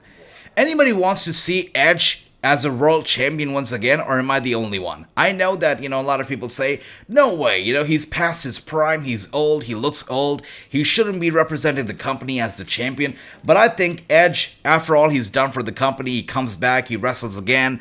I mean, he's a tremendous guy, right? He's a legend in all senses, a Hall of Famer already. I think he should be champion once again. A world title run with Edge once again, I would love that for sure. And Film Nation, I see you appreciate Bianca and her outfit tonight. Definitely was good, looking good. Hall wrestled with Pacemaker for years and no one could tell. That's right, true, absolutely. Scott Hall, just a fighter. He's sealed. That's a genius promo right there from Edge. And only a promo that somebody like Edge can pull off. By the way, I don't know if you know this, but I've had personal interactions with Edge. As I said, I've interviewed him recently. In the past. And Edge is a guy with a very light-hearted guy. He loves joking around, having fun. He's all about the jokes. He's all about the comedy. He's a very fun guy in real life. So for him to pulling off such a dark segment and to be pulling off a gimmick like that is beautiful. Because in real life, this guy is all about the comedy, all about the jokes. Very light-hearted, nice guy. So for him to pull this off and pull it off so beautifully with the Rated R Superstar, Ultimate Opportunist, and now this very dark side of Edge, it's beautiful. The way he does it is beautiful. That's right, I like to see Edge with another title run, says Dale. I love that. Too many powerhouses are lined up for Edge to get to another title run, for sure. You look at Brock, you look at Roman Reigns, and there are so many more out there. Evil Stevenson going to come out as well, so let's see what happens. But by the way, guys, once again, I would like to ask you, who do you think is Seth Rollins wrestling at WrestleMania? Is it gonna be Cody Rhodes? Is it gonna be Gable Steveson? Is there another surprise up Vince McMahon's sleeve? Who do you think is it gonna be? Because I know that while a lot of people, myself included, think it's gonna be Cody, there are also a good amount of people who think that it's not gonna be Cody. They think it's a work and nothing else but a work. Let me know, what do you guys think about it? Montez Ford appreciate Bianca's outfit a lot more. Oh, for sure, true, and he has all the rights to. And he says, Edge doing a fine job acting on the Viking to series. That's right, Viking series as well. Edge does a beautiful job at it. He's just come across as a natural Viking. He could have been the leader of the Viking Raiders on Raw, and the Viking Raiders would have been on a whole nother level. A missed opportunity right there from the WWE once again, just buying into the whole Viking Raiders thing. But one thing is for sure, WWE does not like to, push on ideas that are not their own. When I spoke with Maria Kanellis, and I said, why didn't WWE do anything about the fact that you were there on board with the company while the Good Brothers were there? Carl Anderson was there, Luke Gallows was there, Mike Bennett was there. You guys were all there in the company, and we know you guys have done some tremendous job. AJ Styles was there. You guys have done some tremendous job in Japan and all these companies and all these promotions. I mean, you guys have a chemistry. So why didn't WWE capitalize on it? And Maria Kanellis, with tears in eyes, because that interview was very emotional, and she was like, I begged them to do something. I went to the office, I went to the creative, I went to Vince McMahon, and I literally begged them. I said, let's do this. I proposed this idea over and over again, but they just wouldn't listen. They wouldn't listen. They would not listen to any idea which is not a WWE idea. It was something that came outside of the WWE. They don't want to look into it. And I think the only exception that they've made recently was the Matt Hardy Woken Broken thing, and that didn't work out. So I guess that could be another reason why they just don't want to listen to ideas that are not homegrown in the WWE itself. Yeah, but I do think that it was a missed opportunity. I do think that Maria Kanellis' last run with the company was awful. And, you can check out the interview. She speaks about it, and she really was in tears while talking about it because it was an awful run. And when I asked her, do you see yourself being in the Hall of Fame? She said, no way. I'm not going to be in the Hall of Fame ever. So let's see. Of course, Scott Steiner also said he's never going to be in the Hall of Fame, so that changed. But we'll see what happens. And Cody versus Seth will be kicking off night one. It's already set. Cody versus Seth, if it kicks off night one, WrestleMania indeed will be the most stupendous show ever. That is true. And AJ Styles backstage doesn't look too happy with an interview out of nowhere. A reaction? Edge used a lot of words to justify another cheap shot. That's my reaction. It was a month ago when Edge grabbed a steel chair and cracked me in the back of the head. Not once, because that wasn't good enough, but twice. It's going to be a great match. I'm looking forward to AJ Styles vs. Edge. The only thing I'm concerned about is that AJ Styles now comes across as a legend killer. He ended Undertaker's career. I hope he doesn't do the same to Edge, because I want to see more of Edge for sure. I want to see another title run. So AJ Styles, I know you are a legend killer now. You're the new legend killer, but don't end Edge's career. Please, just don't. He wants to destroy me. Well, the feeling is mutual. He says my judgment's coming. Sweet. Now, I don't know if... I don't think we're going to be getting into the ring with Edge and AJ Styles tonight. I think the way they're going to be selling this match for Mania is a backstage interview and a backstage segment, and that's about it. So that is interesting for sure. And we are in the final 30 minutes of the show, so I guess the main event, which is going to be the tag team match, is coming up next. Or do they have something else in store for us? Okay. Alright, we have Rick Boogs, so we have some more fillers before we get to the main event. If Cody shows up at Mania unannounced, that means it shows WWE don't think he has a draw. Yeah, that is one interesting part as well, because we know with the WWE, even if somebody's making an appearance on Raw, they announce it. They go ahead and announce it, and people are like, oh, come on, did you really have to spoil it for us? But they do it because they know if they announce it, a lot of the fans are going to tune in, the casuals are going to tune in, and they're going to talk about it. So... But I guess, to their point, it's WrestleMania and they expect everybody to tune in regardless, right? I guess that is why they do it unannounced if they do it unannounced, yeah. Or maybe they do it night one and night two is the actual match. I guess that could happen too. Andy says Vince never cares about the wrestler's opinion. Sad stuff. By the way, Vince McMahon, he's seen as a heel, he's seen as an a-hole, and that is why he actually released a shirt. WWE.com, you can actually go on the website right now, and that is the first ever, I believe, in a long time, a first ever NSFW, that is a not safe for work shirt from the WWE on WWEshop.com. It is a Vince McMahon shirt, and it says, you know what, if I'm an asshole, congratulations, something like that. So yeah, that is the same line that he dropped on the Pat McAfee show during his interview with Pat McAfee, and they have made that into a shirt, a merchandise piece. You can pick it up on WWEshop.com right now, and that is probably the first ever piece of merchandise that is NSFW, not safe for work, and it is available right now on WWEshop.com. And look at that. Bobby Lashley Omos has been made official, and has been made official for night 2 of WrestleMania. That's going to be happening on the second night of Mania. WrestleMania Sunday, it's going to be. Also, WrestleMania Sunday, it's going to be Johnny Knoxville versus Sami Zayn. Anything goes.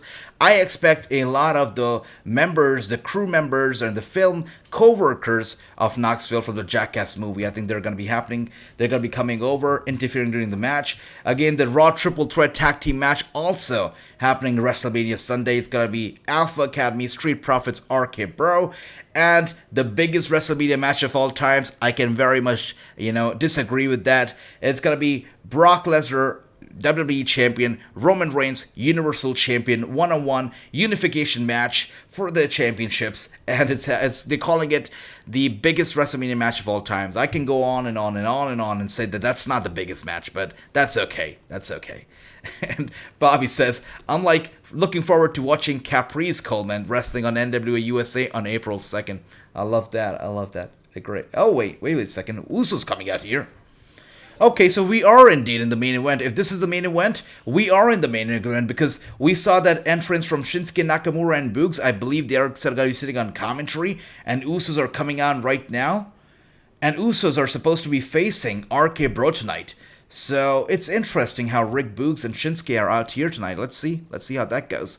They piped in the Boogs chants for sure. I think they piped in a lot of chants tonight. The boos, especially for Edge, those boos were loud. And I think fans still love Edge a lot, so those boos were loud. So I think that was piped in as well. It's a work, and that's my narrative, and I'm sticking to it. Gary has been talking about it. Gary has been saying since the very beginning that Cody Rhodes is not showing up. It's a work. But guys, let me know if you agree with Gary or if you agree with the dirt sheet that Cody Rhodes is showing up. Let me know what you think. And what else do we have here? Her says the woman doing that interview was wearing way too much makeup. Yeah, she is supposedly the next Renee Young. She's getting some support. I believe Mackenzie. Yeah, she's doing good. Tony says, poor Pat McAfee, he's not on Raw. Interesting. We saw Austin Theory, but we didn't see Pat McAfee. And we're going back to commercial break now. We're getting Usos versus RK Bro, champion versus champion. Is this the main event of Raw, guys? Is this the main event? Is this how we close the show? Selling a tag team championship match at WrestleMania? Interesting booking, guys. Usos versus RK Bro, closing Raw? Is interesting. Would you like to see that? Do you think maybe Roman Reigns comes out protecting the bloodline, looking out for Usos, something like that could happen? Again, this is something that I hate. We're getting the Andre the Giant Memorial Battle Royal on SmackDown, WrestleMania SmackDown. They couldn't squeeze it into the pre-show. They couldn't squeeze it into the main show. They have to have it on Friday at WrestleMania SmackDown. Whatever you call it, it's still SmackDown. It's not the pay-per-view, it's WrestleMania SmackDown.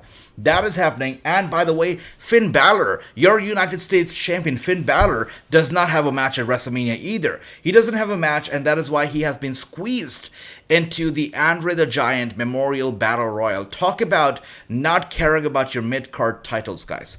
No title defense for the US champion. He's in the Memorial Battle Royal. And the IC Championship also not being defended on the show. It's instead being defended on WrestleMania SmackDown. So that is a disgrace without a shadow of a doubt. That is awful stuff. And if you want to look at in WrestleMania itself, you got some matches that I don't think should be there. You've got Kofi, Xavier. You've got Ridge Holland, Sheamus. I mean, that's a match that I think we've seen over and over again on regular SmackDown. I don't know if you needed that on WrestleMania. And we've got a few matches that could have been on WrestleMania SmackDown indeed, but they had to push them to Mania anyways, which I don't understand the psychology, the mentality behind it. I just don't understand it.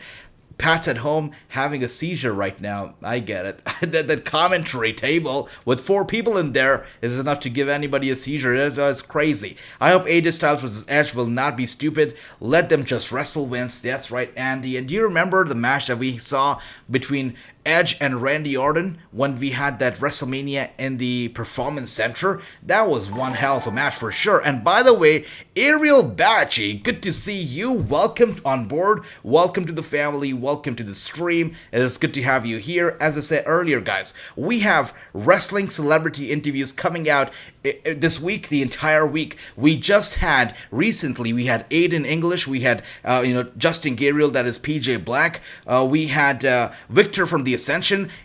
Day before yesterday, we had Authors of Pain. In a few days, a couple days, maybe tomorrow, we're going to have Mickey James here, and we're going to have the interview that I recorded with Chad Gaspard, the legend, my brother. That interview I recorded 2 years ago. I never released it because a week after the interview, unfortunately, as you know, that incident happened and Chad was no longer with us. 2 years, I never released that interview, but now in order to celebrate Chad's induction, we're going to be releasing that interview right here on this channel. So in addition to that, we have news round the clock, 2K22 streams, and of course, we have nightly watch-alongs. So welcome to on board, welcome to the channel. It is so good to see everybody here. And D-Star says, who cares about Mania? I'm tuning into Raw next week for Veer Mahan. That's right. That is right. If you're not tuning into Raw next week for Veer Mahan, are you even a wrestling fan? Because come on, Veer Mahan is the hottest wrestler in the industry right now, and you gotta tune into Raw next week for him. It's gonna be great. But can you imagine if Veer Mahan shows up and he actually gets booked horribly and he goes down the line and he ultimately gets released? What a waste would that be? I mean, this guy looks like a monster. And I would also like to point to something else here, is that WWE no longer has a top Indian star in Jinder Mahal. That has gone down, right? It's not happening anymore. Nobody can take him seriously. WWE does not see Shanky as a serious competitor either, so that's not happening either. If you look at AEW, they've got an Indian superstar there. They're not using him yet, but it's the Punjabi Robo. He's there, so they could do something there with him. If you look at Impact Wrestling, they've got not one, but 2 big Indian stars in the form of Bhupinder Gujjar, who's a new star, who's fantastic. You've got Wrassingh in there, who's a manager, and you've got, the Indian Lion, that is Mahabali Shera. He's also there at Impact Wrestling. So if you look at the competition, they've all gotten big stars. WWE is the only one right now that does not have a big Indian star. And I'm not taking Jinder Mahal as a big Indian star. He's not. So if they really want to, get into the market in India, they need a big Indian star. And I think Veer Mahan could be it. Could be the guy who would go big in India. Jinder Mahal did not go big in India for various reasons. I don't want to get into it. But Veer Mahan has got everything going right now to go big in India for sure. He could go viral in India. I can tell you that right now. Could go viral here. Andy says, I think Johnny will put Sammy on exploding chair ride. I think so too. I think that match, that jackass match between, Knoxville and Sammy is gonna be a good one for sure. Her says, announced table is now 6 wide. That's right. Crazy. Not 3, not 4, 6 people in the commentary booth. Are you kidding me right now? Cody will not show up, says True. Look at that.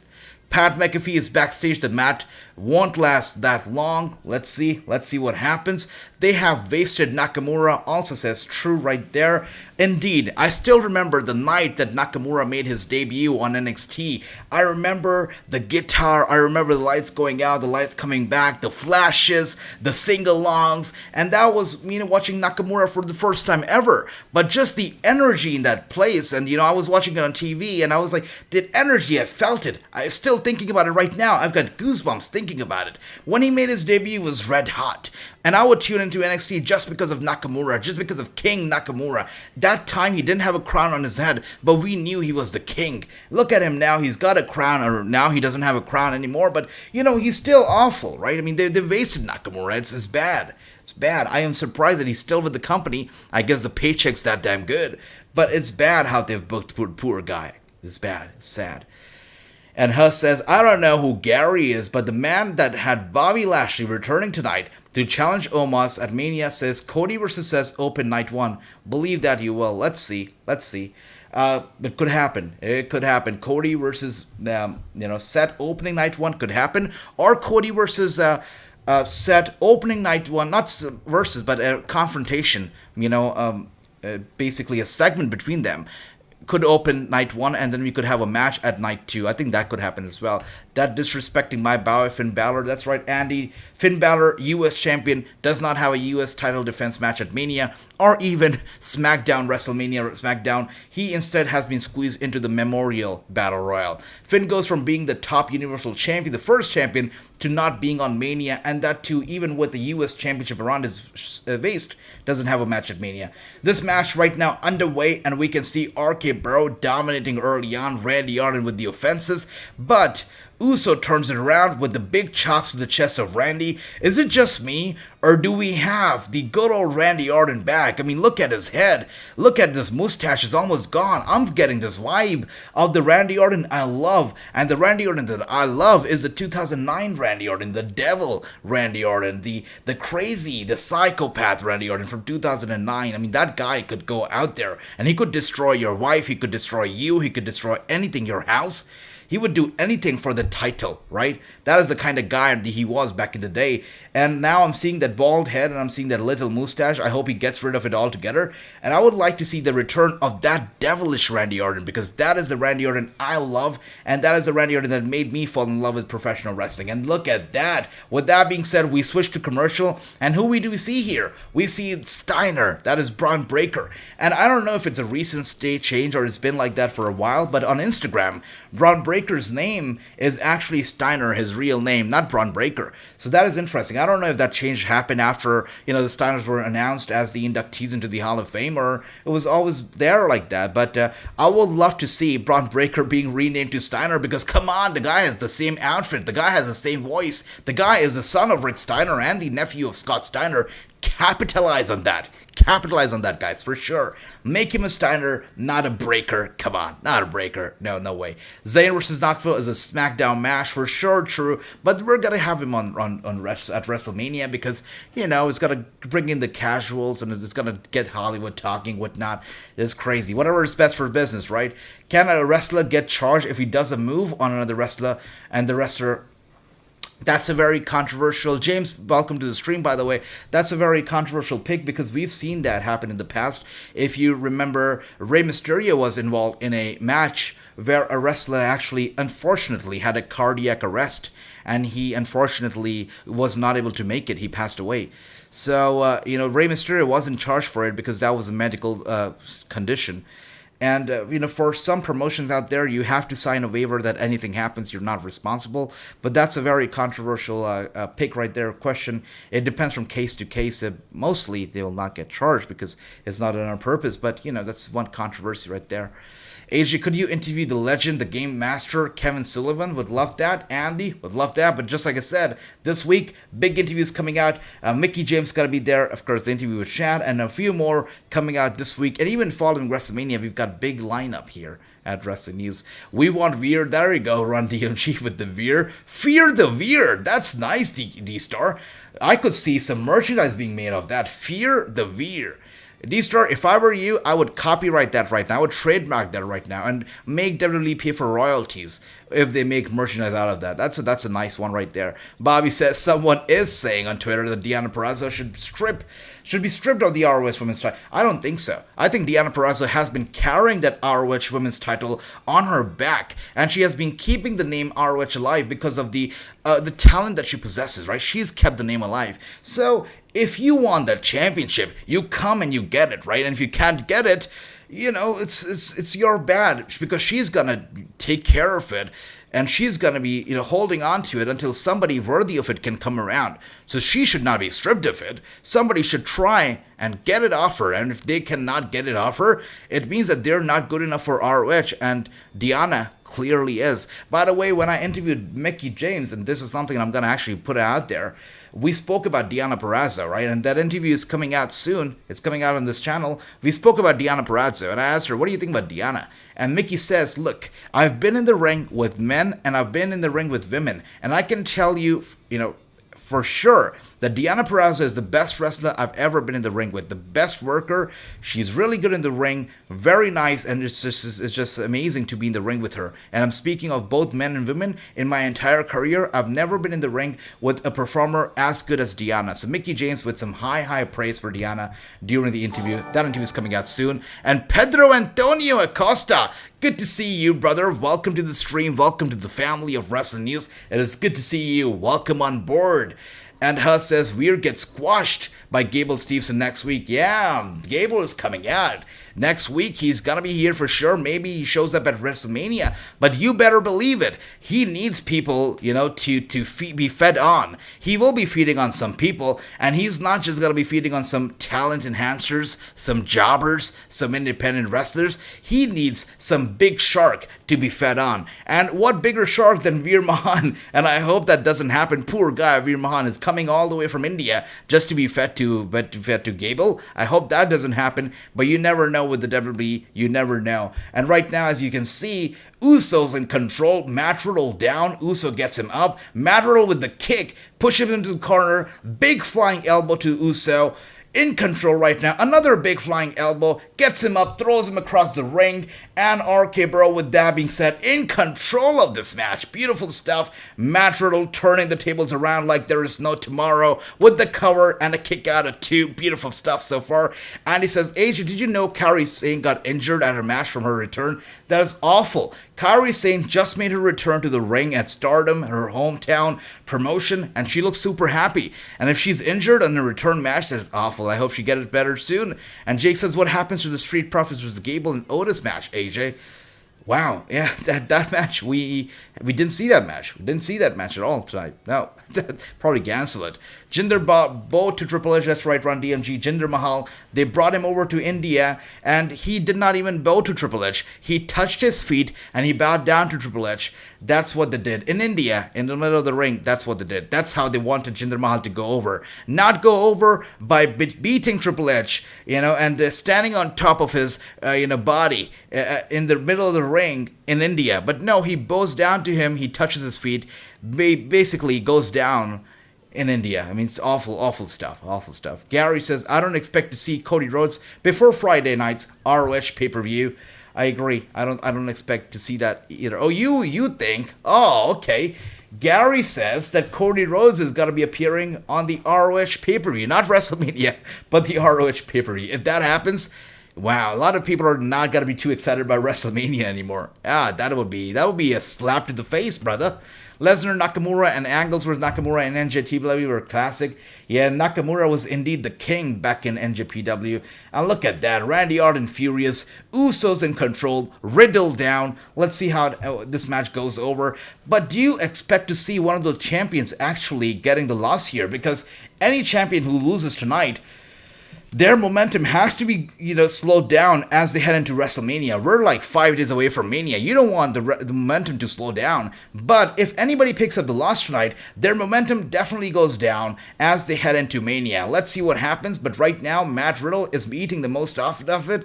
Head first into the turnbuckle. He goes down. Usos with another tag. And they are going strong. Randy Orton looking very restless as he stands there on that apron. And Huss says, Rick Steiner, come on, that name's money for sure. For sure, yes. Let's do it. Let's make him Rex Steiner. That is a great name right there. Steiner isn't their real name either. That's right, true. But the Steiner, you know how that works. Aaron Deity says Rex is not a good name though. There you go, some back and forth. Real last names in wrestling are super rare. Yeah, I think John Cena and Randy Orton are the very few exceptions here who actually carry their last name in wrestling, at least in the WWE. John Cena, obviously, John Felix Anthony Cena, the real name. Even Shad Gaspard. And here's the funny part. The interview comes out this week, but I remember it very clearly, and Shad told me that, WWE, only a decade after releasing him, they realized that Shad Gaspard is wrestling on the indies, and he's wrestling under the name Shad Gaspard. So they sent him a cease and desist notice to Shad Gaspard, and they said, you can't be using your real name, Shad Gaspard, anymore because we own that name, and you can't, and JTG cannot be using his real name either. his ring name. Yeah, the WWE sent me a cease and desist. They said Shad Gaspard is a name that WWE owns, and JTG is a name that WWE owns. So you guys can't be using it in the indies. And Shad told them that, hey brother, wake up call. I guess you guys missed it, but Shad Gaspard is my real name. You don't own it. JTG, Jason Paul, is his real name. You don't own it either. That's an acronym. So you cannot stop us from being Shad Gaspard and JTG. And that's just one of the things that, Shad Gaspard put it out there during that interview. A very insightful interview. I mean, that was a beautiful, beautiful interview indeed. He was full of life that day. He was so happy. During that interview, he brought in his kid, Araya. He brought in his wife. He gave me a tour of the house. What a beautiful interview that was, So, so beautiful stuff. I mean, that interview is going to be coming out this week. I can't wait for you all to see it, because you'll see a side of Shad that I talk about all the time. And that is a very nice, a very humble, a very loving, a very family-oriented guy, Shad Gaspard. Just a great guy. Amazing guy indeed. How do you build a monster? You feed him a monster. Absolutely, and that's what we're talking about. Gable Stevenson has to be fed some sharks. AJ, long-term storyline and booking. They will build Cody and Seth all the way until semi-main event of Night 2 at Mania, where Cody will come out to his AEW American Nightmare theme song. Wow, if Cody Rhodes comes out to that theme song, that would be interesting. Yeah, that's going to get people crazy for sure. Indeed. Should do a watch along for Shad's interview. Run DMG. That's interesting. All right. Yeah, that's a good idea actually. Should actually do it for sure. That's a good idea. And what else do we have here? By the way, that interview was recorded 2 years ago, so I was so much younger and inexperienced with interviews. Now I'm more of a pro, but back then I was still immature. So forgive me for my mistakes through that interview. AJ, you should look up the match between Mance Warner and Sami Callihan. Okay. Their feud was great in MLW. It happened last year for MLW. Okay, I'm going to be definitely looking forward to tuning into it, brother. Thank you for that. I wouldn't be surprised to see Cody on both shows. I think so too. Absolutely. AJ always matching the theme of the wrestling show. Absolutely. For SmackDown, we're blue. NXT, we're pink. Raw, we're red. That's right, Too Sweet Pussy Beat. Always matching this theme. Always. And Film Nation, I'm going to be seeing you soon, brother. You take care. And Ricky says, who won? Match still going on, brother. The Raw Tag Team, SmackDown Tag Team Champions, still going at it. That's right, trademark, absolutely. Ricky says, all right, Film Nation, gonna see you soon. Little goodbyes there. And we are here, still on commercial. I'm watching some Outback Steakhouse commercial right now as we speak. Interesting. Still can't believe that we're less than a week away from WrestleMania. It is crazy how soon time flies. And this year we're getting a Friday Night SmackDown, which is a WrestleMania SmackDown, and we're getting a Hall of Fame squeezed into the same night.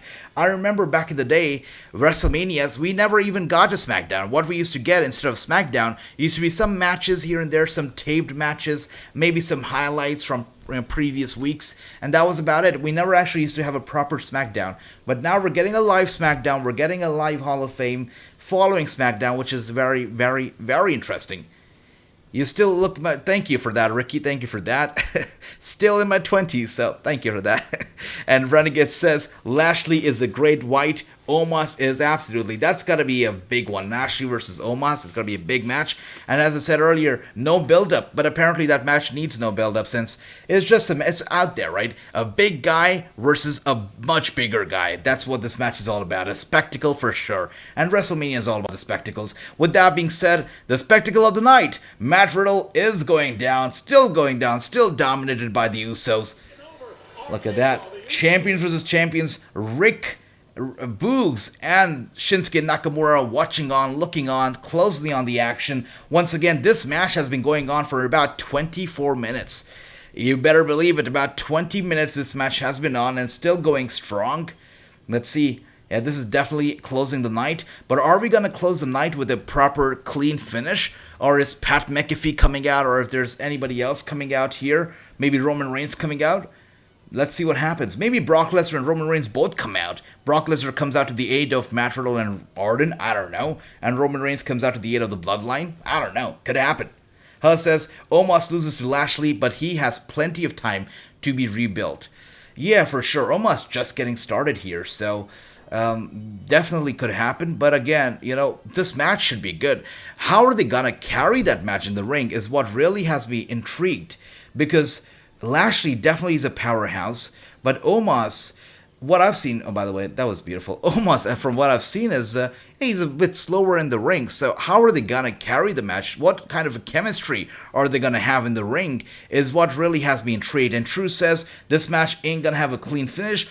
Orton right there was going to go for a DDT, but the legal partner actually, he was confused with that. Went for a roll-up pin right there. Orton was able to kick out. Orton still in control of this match. Is going to go for a DDT one more time. Is he going to be able to connect? And it seems like he will be able to connect it. Or maybe not. Or yes, he is. Riddle with the aid right there. And RK Bro, with that being said, have turned the tables around. Usos going down. And you know what happens when the Usos go down? Usos go down and the Tribal Chief goes up. He has to be here. He has to come out to the aid of his brothers for sure. And what else? AJBB will see Sarah Logan accept Deonna Purrazzo. Bobby, we've been talking about it. I want to see Sarah Logan accept the challenge for sure. Early Raw rating is 3. Oh, look at that, guys. You said it. You said it. True, you said it especially. You said that... this was not going to be a clean finish, and with that being said, Street Profits gets in the ring, and they start to beat up the RK Bro. It definitely is not a clean finish. Yeah, interesting, right? Yeah, come on. Everybody saw this coming, right? Come on. It's interesting how they decided to close the show. The WrestleMania RAW, they decided to close it with some tag team action. Not with Brock, not with Charlotte, not with Becky, but with some tag team action. A tag team division that WWE loves to ignore all year round. But go home show of WrestleMania, let's give some tag team some shine, and let's close the show with some tag team. Interesting for sure. Street Profit running, here comes Shaky a Booger. That's right, it's a brawl. That's right, brother. You guys called it. This match has to end with everyone fighting. D-Star, you said it right there. You are right. And with a beautiful RKO from Randy, that's the best part of this whole thing. RKO is beautiful. And Run DMG says, MVP gonna turn heel on Almighty at Mania. Wow, actually, if MVP turns heel on Lashley at Mania and manages Omos, I think Omos could really very benefit from it. Omos MVP together would be magic. And Ricky gives it a 5. I see that D-Star gives this show a 3 out of 10. Everybody, let me know, how would you rate this show out of 10? I think that this was a average episode of Raw. I wouldn't call it a WrestleMania Raw, because if you have WrestleMania attached to the name, it should be stupendous, right? It wasn't stupendous, it was just average. And the way that they've closed the show is confusing. Closing with the tag team action is confusing. I'm gonna give this show a solid 5 out of 10 too. I'm not going to be too brutal. I'll give it a 5 out of 10. Ricky also gives it a 5. Actually gives it a 6. Andy says, boring show. Yet again, rating 2.5. I see that, brother. I see you. And Bobby said, I agree with you as well. Bobby says, Maddie, C is awesome. She could be the future challenger for Deonna Purrazzo, for sure. And I can see that Orton's still not done with the Street Profits. Another RKO, brutal one right there, and the way that sell it is beautiful indeed. I can't wait for Randy Orton to RKO Matt Riddle and put an end to the RK Bro faction for once and for all. Just finish it. Punt kick Matt Riddle. I would like to see that for sure. That dark and vicious side of Orton is what I'm waiting for so desperately. And Huss says, no Alpha Academy, shame on WWE for disrespecting education. That's right, disrespecting education, Oh, by the way, good to see you. Welcome on board. Welcome to the family of Wrestling News, Darla. It is so good to see you. And just like I said, WrestleMania, this is the go-home show, and they ended with the tag team division that they've ignored all year round, which is very interesting. Maybe they put some light on the tag team division as we move forward, but this is it, guys. This is your WrestleMania Raw, and that is how we put it to an end here. Interesting for sure. Renegade gives it a 6 out of 10. Tony says overall 8 out of 10. Tony there with some decent rating for Raw. That's nice. RK Bro still over. Yes, still over. 6 out of 10 from Renegade. First half way better than second half. 3 out of 10. I agree. First half was good. We saw, of course, we saw Bobby. We saw Omos. It was nice. We saw Brock, Roman. We saw some good stuff for the first half of the show. It's pretty nice. The energy was still up, so I love the first half of the show. Second half,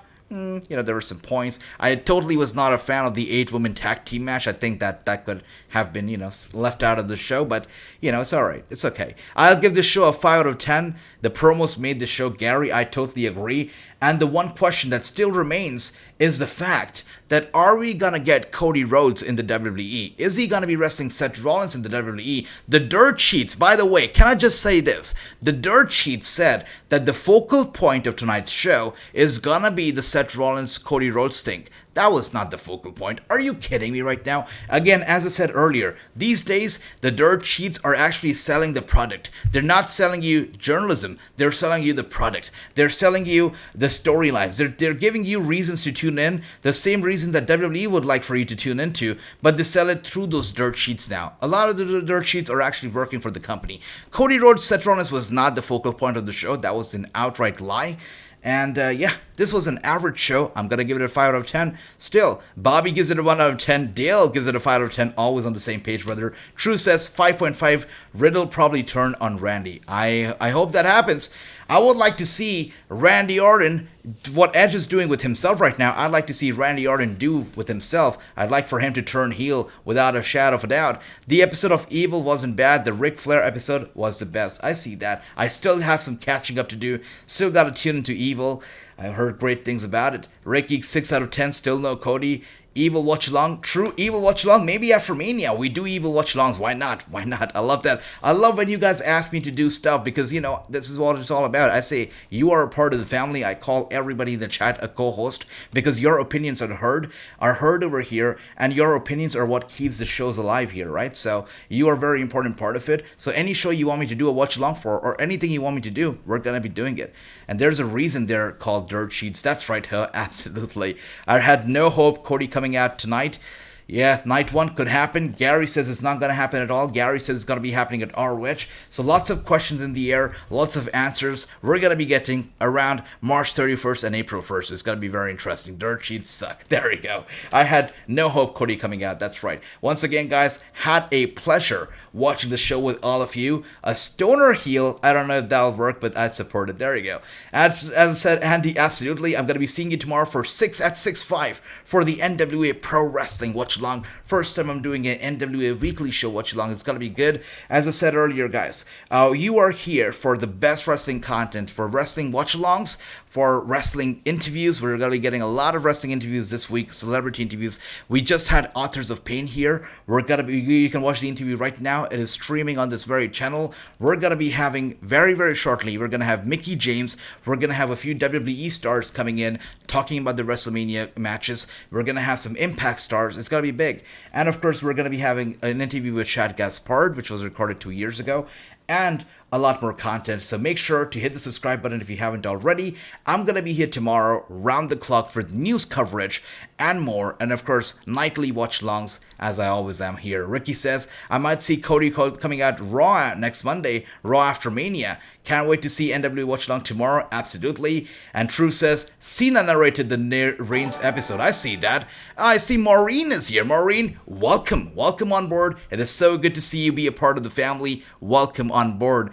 And Jay gives it a 6 out of 10. I love that. I'll see you all for the NWA Watch Along tomorrow. That's right. It's going to be a great one. Jason says they are showing WWE Evil now on USA with Joe and Noah. Oh, that's interesting. All right. You guys have fun watching WWE Evil. I hope you all have a tremendous, stupendous night because we have officially kicked out the countdown, the week to WrestleMania. Let's go. Let's get in. Fasten your seatbelts because we are in for a hell of a ride. Thank you so much. You all have a good night. I'm going to be seeing you tomorrow for round-the-clock news coverage, watch-alongs, celebrity interviews, and more right here on Wrasslinews. I love you back, Luz. Thank you for that. You have a good night, all of you. Appreciate you all. Appreciate the family. Have a good night.